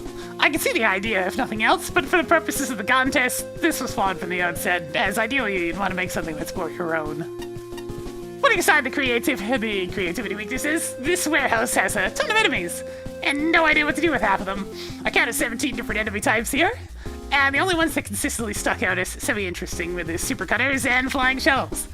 The Susies were a little different than normal, but mostly because they were placed in odd spots that made it harder to tell where they'd actually move, that's true. Everything else is simple, challenges against a largely drab gray, which is neither fun nor even that well designed. The aesthetic in particular is a sticking point with me. I get that Cupman's tiles can be awkward to work with, but those indents exist on his tile set because a pure gray wall isn't interesting to look at. It's not actually that bad at the start, which coincides with the level's stronger efforts to be interesting. But as the aesthetic takes a dive, so too does everything else. Considering we're talking about Mega Man 1 aesthetics, this managed to be especially weak. I'll give credit to the token rooms and the flying shell implementations. Those were actually kind of fun. The rest of it, though, this needs work for sure. I'd suggest picking a smaller selection of enemies and finding ways to adjust their scenarios through terrain or grouping. Quality over quantity, that's my advice. I think I know where the enemy selection mostly came from. It's a combination of the original Command stage and Command stage from the Game Boy game, so that's why you ended up getting a higher selection than normal. It is quite a lot for the stage, I'll agree with that one, but yeah, I can see where the enemy selection came from, at least.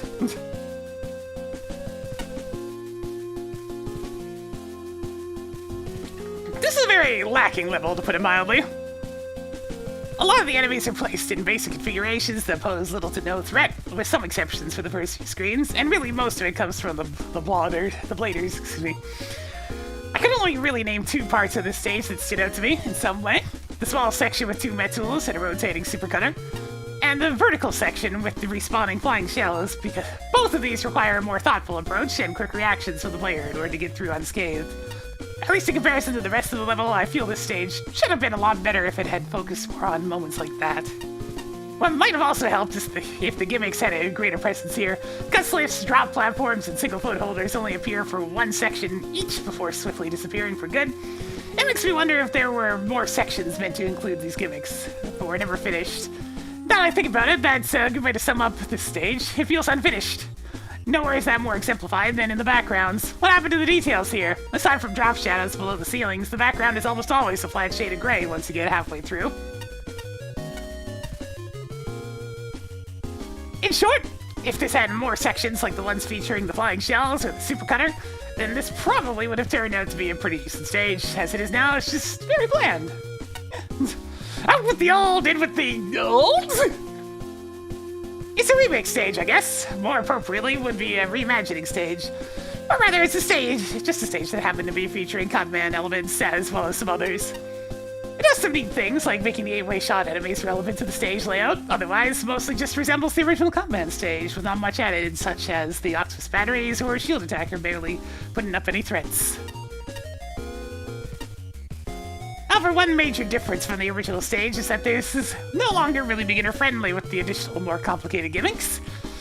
This is the main problem I have with this stage. I'm really not sure what the goal of this is. Is it trying to expand on using the existing stage as a base? Create a hard mode version of the stage? The gut slips are a bit annoying. In a sense, they don't really sync with each other, so you end up with times where you have to wait on the same platform to cycle through until the next platform is in a better spot. Yes, I did rely on Magnet Beam as a result of that one. There's also a long stretch of the level that's just a gray background, which is not really aesthetically pleasing and uncannily resembles a default Game Maker room.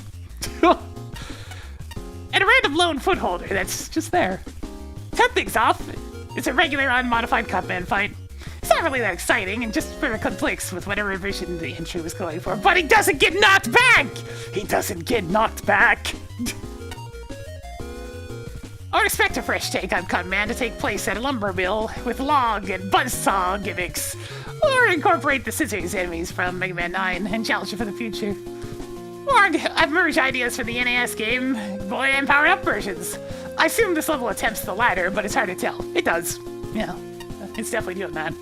The pleasant music, perfectly serviceable graphics, and disappointingly unremarkable boss fight are the only obvious ties to Cutman.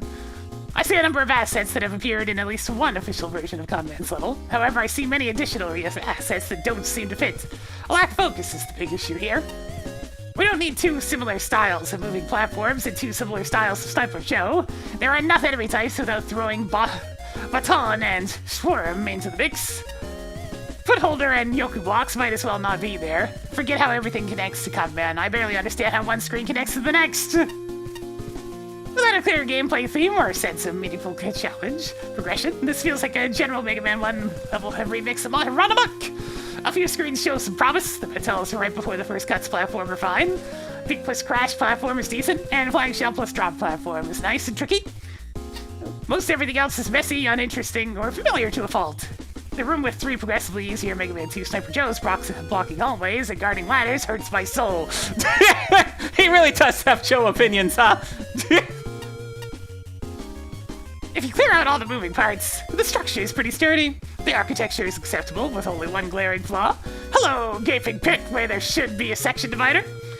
Importantly, checkpoints are the right distance apart. Aside from a major redesign of everything challenge-related, a couple of power-ups are all the place really needs. The stage is obvious enough, an attempted remake of one of the more basic stages of the original game, and an attempt to flesh out the stage. I've got chest more than once. I don't apologize for all the explosions of cost. The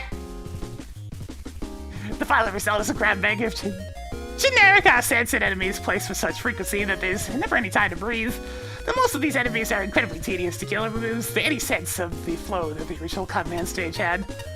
I understand why you're using the original tile set. The first game's backgrounds have aged poorly, and as a result, unless you expand and innovate on them, the results of a fairly lifeless and ugly stage, especially the significant amounts of bright blank background. The rooms with Crash Band platforms were used quite intelligently, and I do not mind the hidden offshoots with tokens. Although the clearer visual cue for the second would have been nice. Honestly, I enjoyed the original 1987 stage more. Yeah. Probably go with Apache this time.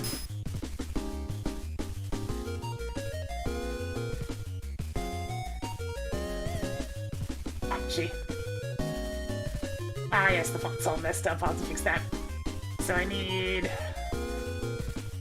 Sensor, I need photo, and I need bold.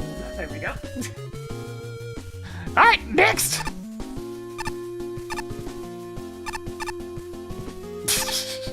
Yo, man, how's it going? I love seeing that little lad, Element Man, wandering around these gauntlets. Just seeing that tiny gremlin tumbling around and making it through despite it all makes me want to root for him.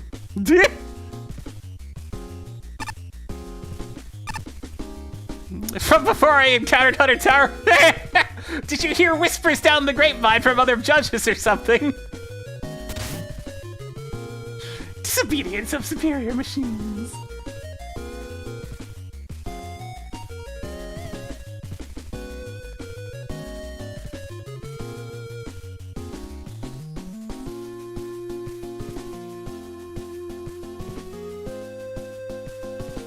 By Shimon 11. Some ridiculous mega level. That works. Yeah, the intake vending machine is nice. 5 tokens again, huh? All right. Oh God! Oh God! The graphics, the music.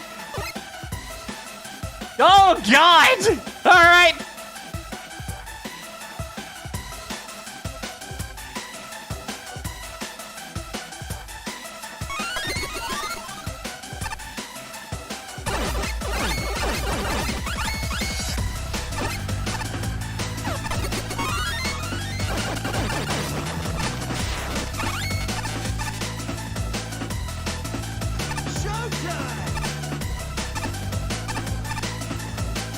What the hell is this?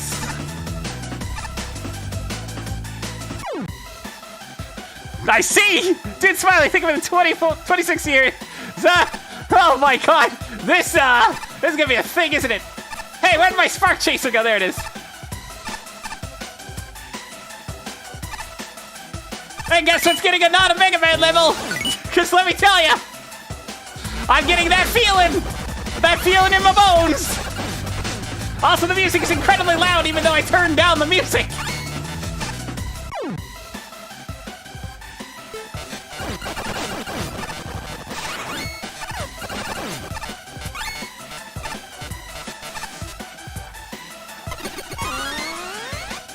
Oh no, not rotating force beams again.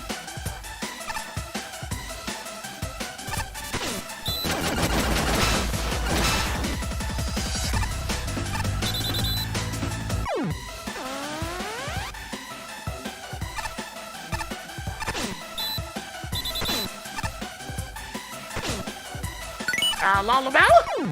Oh, ow, jeez. Okay, never mind. Face taking does hurt a bit.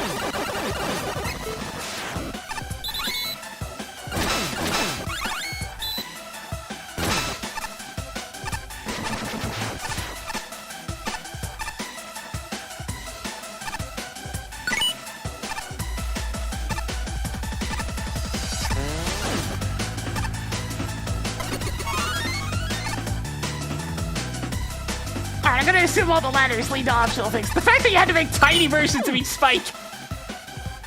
Okay, I already saw that I can jump through those platforms, even though it doesn't make a whole lot of sense.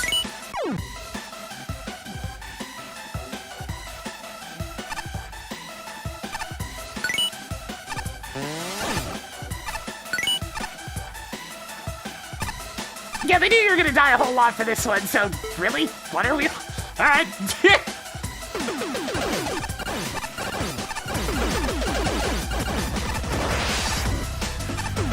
It's a perfectly serviceable weapon. Oh, that's kind of short. Oh, hey, I still have a shield. That doesn't seem right.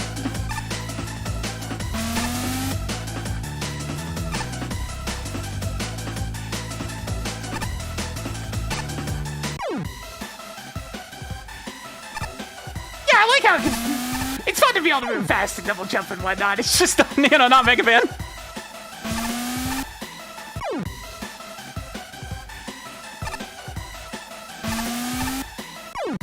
It's like we're definitely mostly just playing I Want to Be the Guy right now. Just without, you know, the troll traps. That's a bit of a tight jump on that one.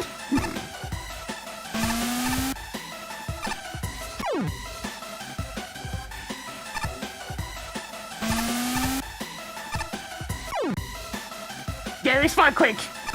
That is how these things work. Unfortunately, it does mean the music restarts every single time, so we're gonna hear the very start of this grading song over and over and over. Oh god, I overjumped the easy one. No!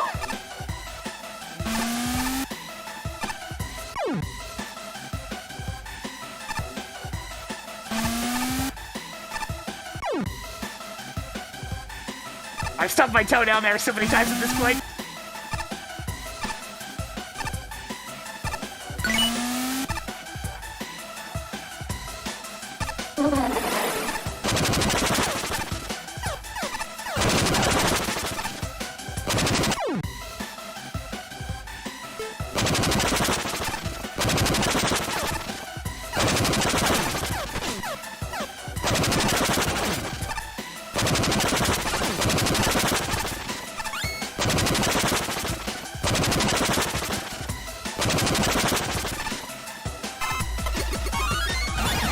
Want to go back to the tower?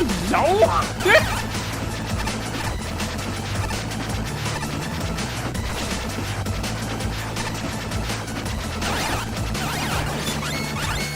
Now, this stage in general can just be described as loud! Very loud!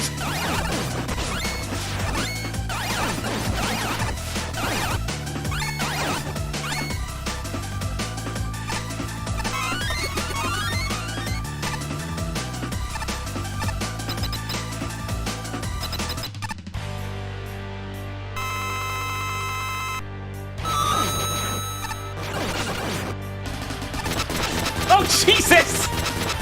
Splashoman! Splashoman, settle down! Splashoman! Splashoman, settle down!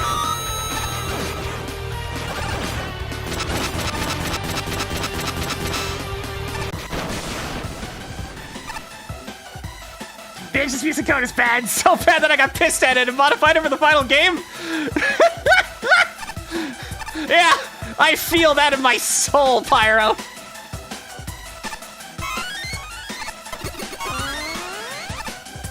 No, not Ice Wall!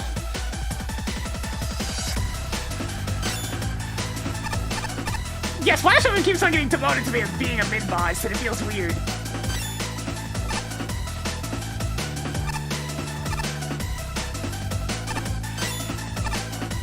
Yeah, that seems to be what we're doing.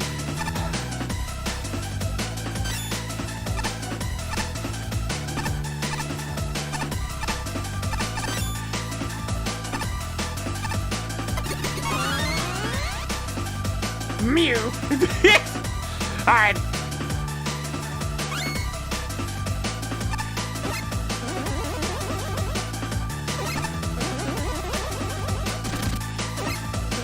Oh, I see what we're doing.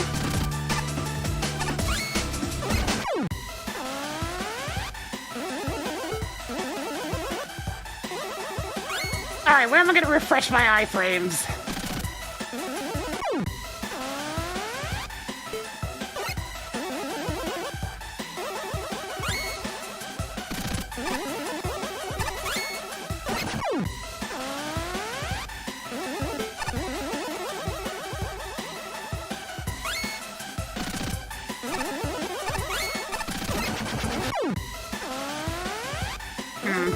Can I really not use this in midair? No, I can't.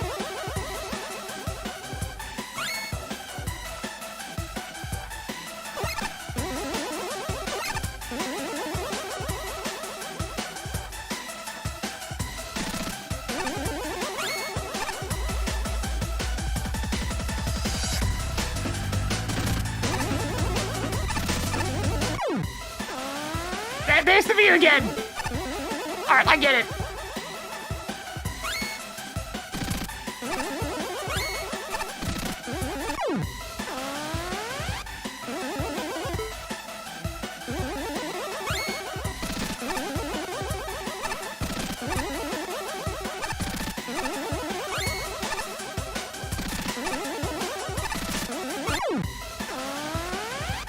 Damn, you really had to move quick. Those iframes do not last very long. I'm sure the music gets fine eventually, but the problem is we never have enough time to get there.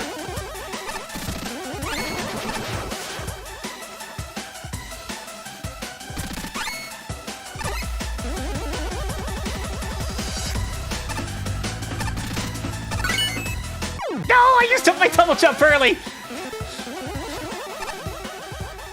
Right idea, though.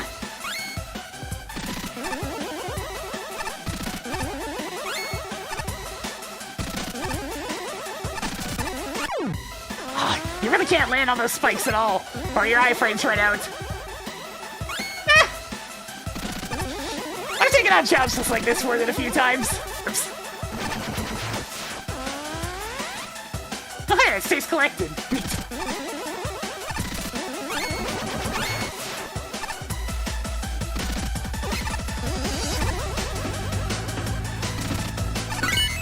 I did it again!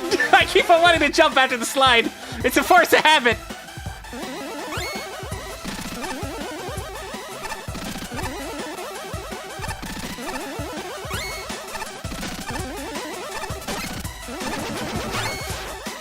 I mean, I could probably just... Yeah.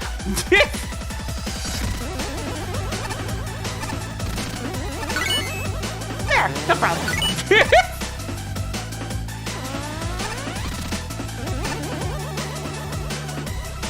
I do need a new M-Tag. Wait!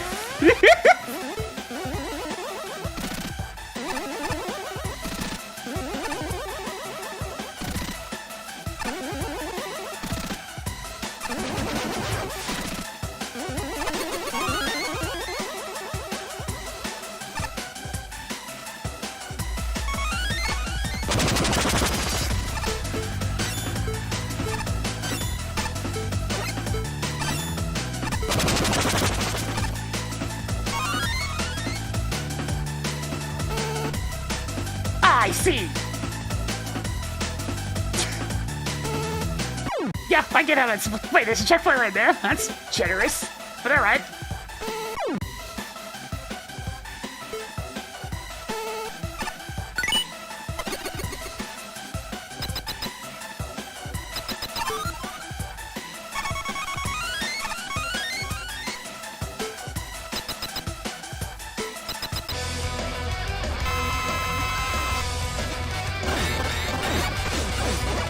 And naturally, we got the bullet hell boss afterwards as well.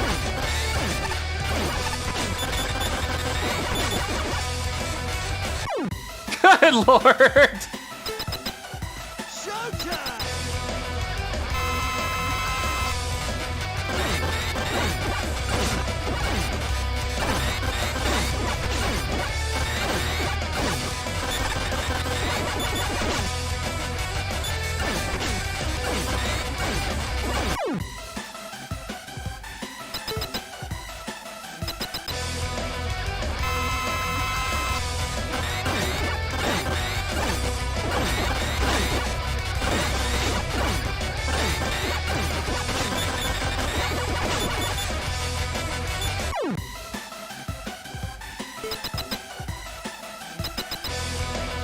Some means we're Zune horns? Yeah, pretty much.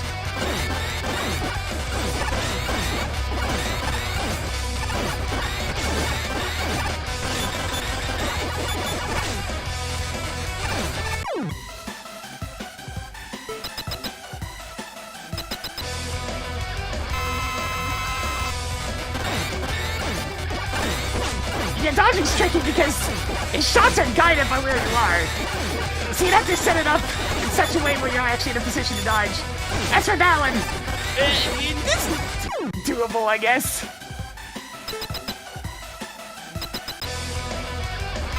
I guess if I'm always in midair, I can get him to shoot him at the wall.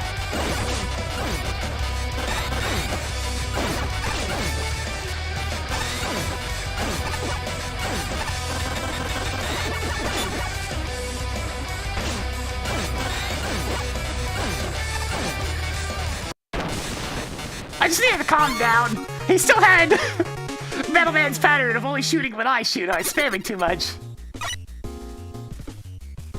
This is an easy one to judge, at least. Not a Mega Man level.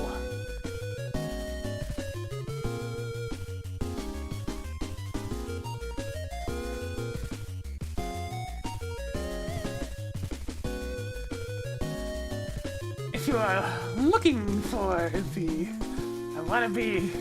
the guy level design contest, it is just next door. Please, they may like your submission.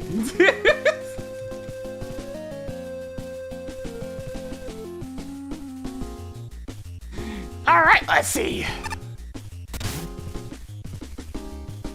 I don't know what I was expecting when I opened that monitor, but it certainly wasn't what I got. Double jump? Okay, that's cool. Very base. Increased movement speed. I've enjoyed speed for the base levels before. Decreased respawn time. Wait, why is that necessary?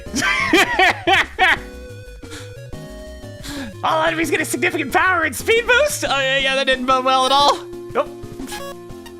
To be blunt, I don't like this level. I really don't. My first playthrough, I absolutely hated it, but nowadays I just plain old dislike it.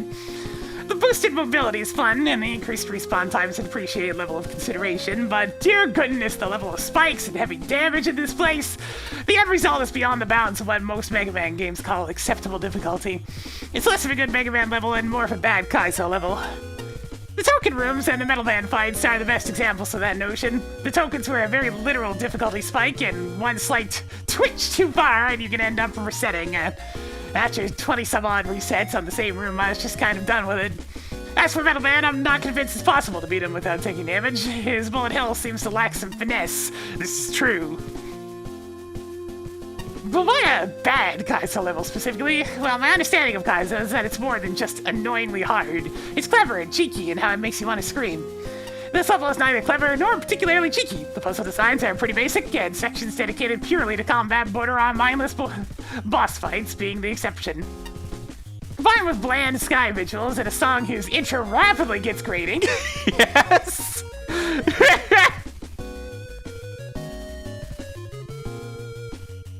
Yeah, I'm just looking for Mega Man levels. The only thing that really landed with me was the respawn time. Everything else, this needs to go back to the drawing board. The general idea of this level is fine. Small sections involving weapon challenges with things like increased speed or jump height can make for some fun gameplay. Unfortunately, that's not really the case with this stage. The biggest issue here is that most of the challenges aren't particularly interesting. If anything, I actually found most of them to be pretty boring. There's a few that manage to stand out, such as the laser plus ice wall setup.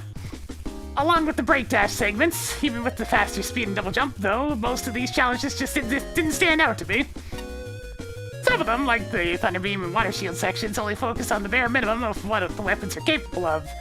A lot of the weapons have some form of unique interactions, like how Thunder Beam can power certain gimmicks, or how Water Shield can put out fires. So to not even see those aspects acknowledged at a stage like this is a little disappointing. The token rooms, meanwhile, have a different problem. They're way too difficult. The precision required to get through most of them is nothing short of ridiculous. Granted, I like the fact that they're always at the start of segments where checkpoints are located, that combined with the quicker respawn rate does alleviate the frustration factor a bit. Also, they were all very particularly, marked by ladders, so you knew which way to go for the optional content. But it doesn't exactly change the fact that most of these rooms are overly brutal.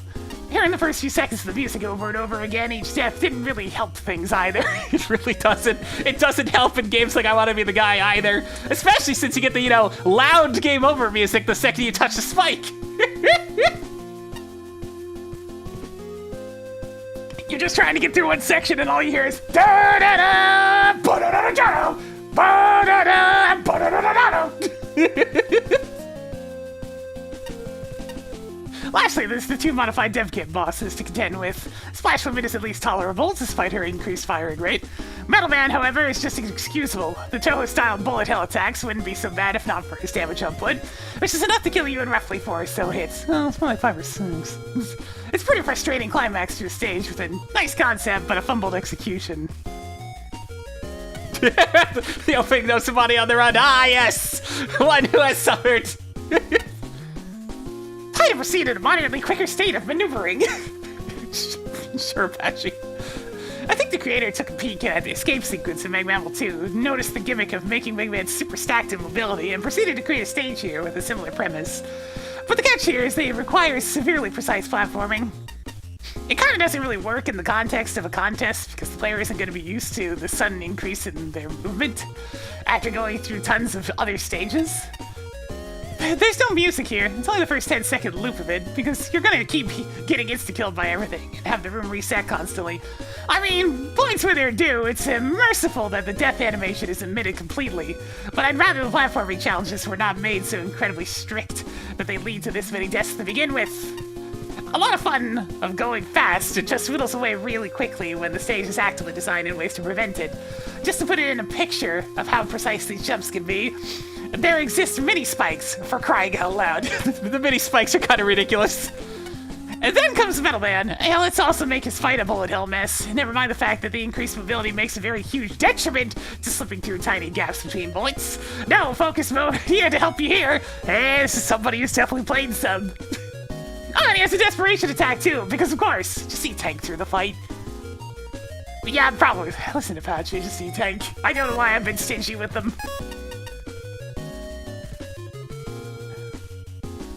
I know there's an audience for fast-paced, puzzle-oriented, precision-driven gameplay, but I also know that players need time to adjust to how new concepts and mechanics. The adjustment period here is not unlike the one you'd have after falling asleep in kindergarten and waking up at the controls of an airplane. Yeah, shmup door detected. With no warm-ups or practice exercises, success relies entirely on a combination of pre-existing expertise, excessive trial and error, and dumb luck. Accelerating the respawn process is considerate, but it's no substitute for a fair and balanced level design. Simply eliminating the increased movement speed would have made this for a far more enjoyable and nudged it away from the fringes of how much modification is too much for this contest. At least the segments are short and separated by checkpoints. There's infinite ammo, and shows are used purely for atmosphere. The level may be grueling, but it's not cruel. The graphics have a lot of character, but rely too heavily on a scrolling background for interest. The music fits well and progresses nicely from main theme to boss theme, but dying means restarting the music, which means gradually going insane from listening to the first two measures on repeat.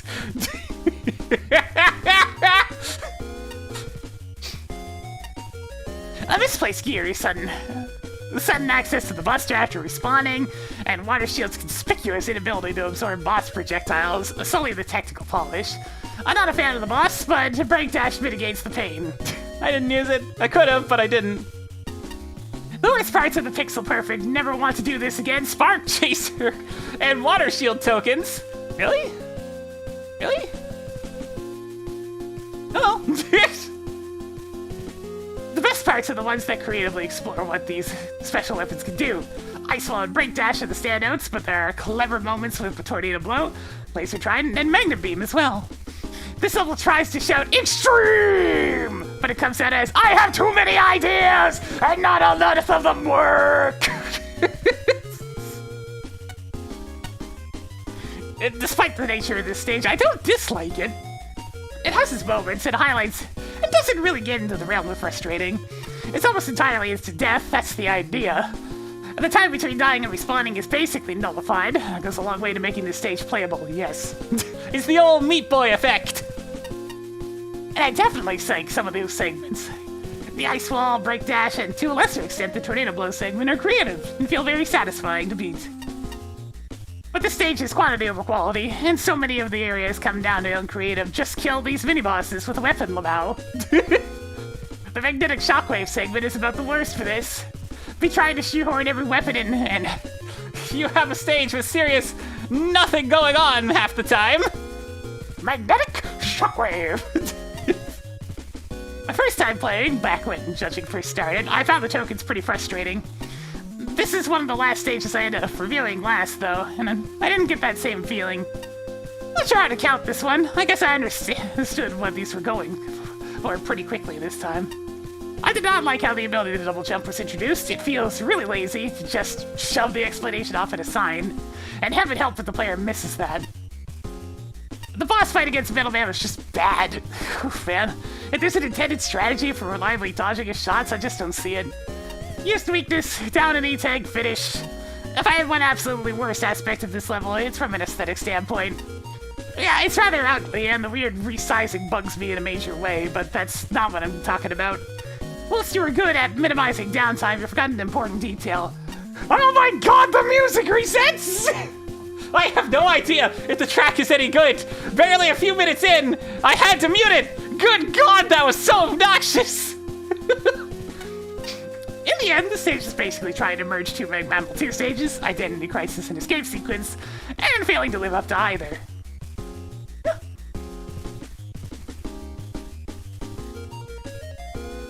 Ace of Smoke.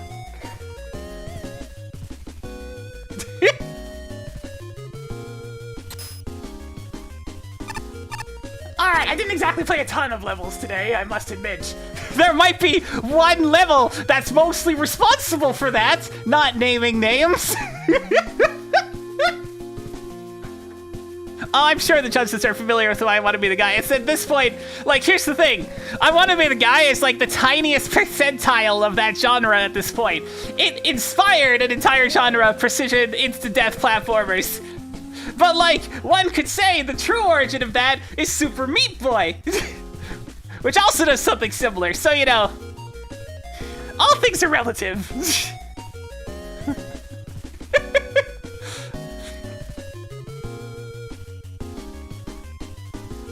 Oh dear. That's gonna go ahead and do it for me today. Fun set of levels today. We're getting into the levels that I'm genuinely gonna be really liking because, well, to be frank, they're just nice levels. It's one of those things where it's just like, you know, a lot of them are just levels that are trying their best and maybe they're not a very good looker or they have some functionality issues, but a lot of the levels we're running into are just genuine efforts at making a Mega Man level, and those are what I'm super interested in. Plus, you get the oddballs every now and then that provide some entertainment. Like this most recent level. It's just one of those things. It's the eclectic quality differences and the differences in ideas that makes me like these types of compilations. It's why I like community blogs in Doom and whatnot. You get that whole mixture. It's like, it's not sort of like homogenous top tier quality. It's like this weird mixture of goodies. I like it. I like it a lot. I'll probably play some more of it tomorrow. But for now, if you enjoy the content, please give it a follow. It helps the channel grow. Gets those numbers going on up. We do succeed here on Twitch.tv. On the YouTube side of things, give it a subscribe. You'll get the notifications as well. I'm gonna call it there. I'll be back on tomorrow at the usual time. We should be mostly back on track for regular streams again. I had a busy few weeks, but things are mostly back to normal now. Alright, until then though, I want to thank y'all for watching once again, and yeah, I'll see you later. Ciao!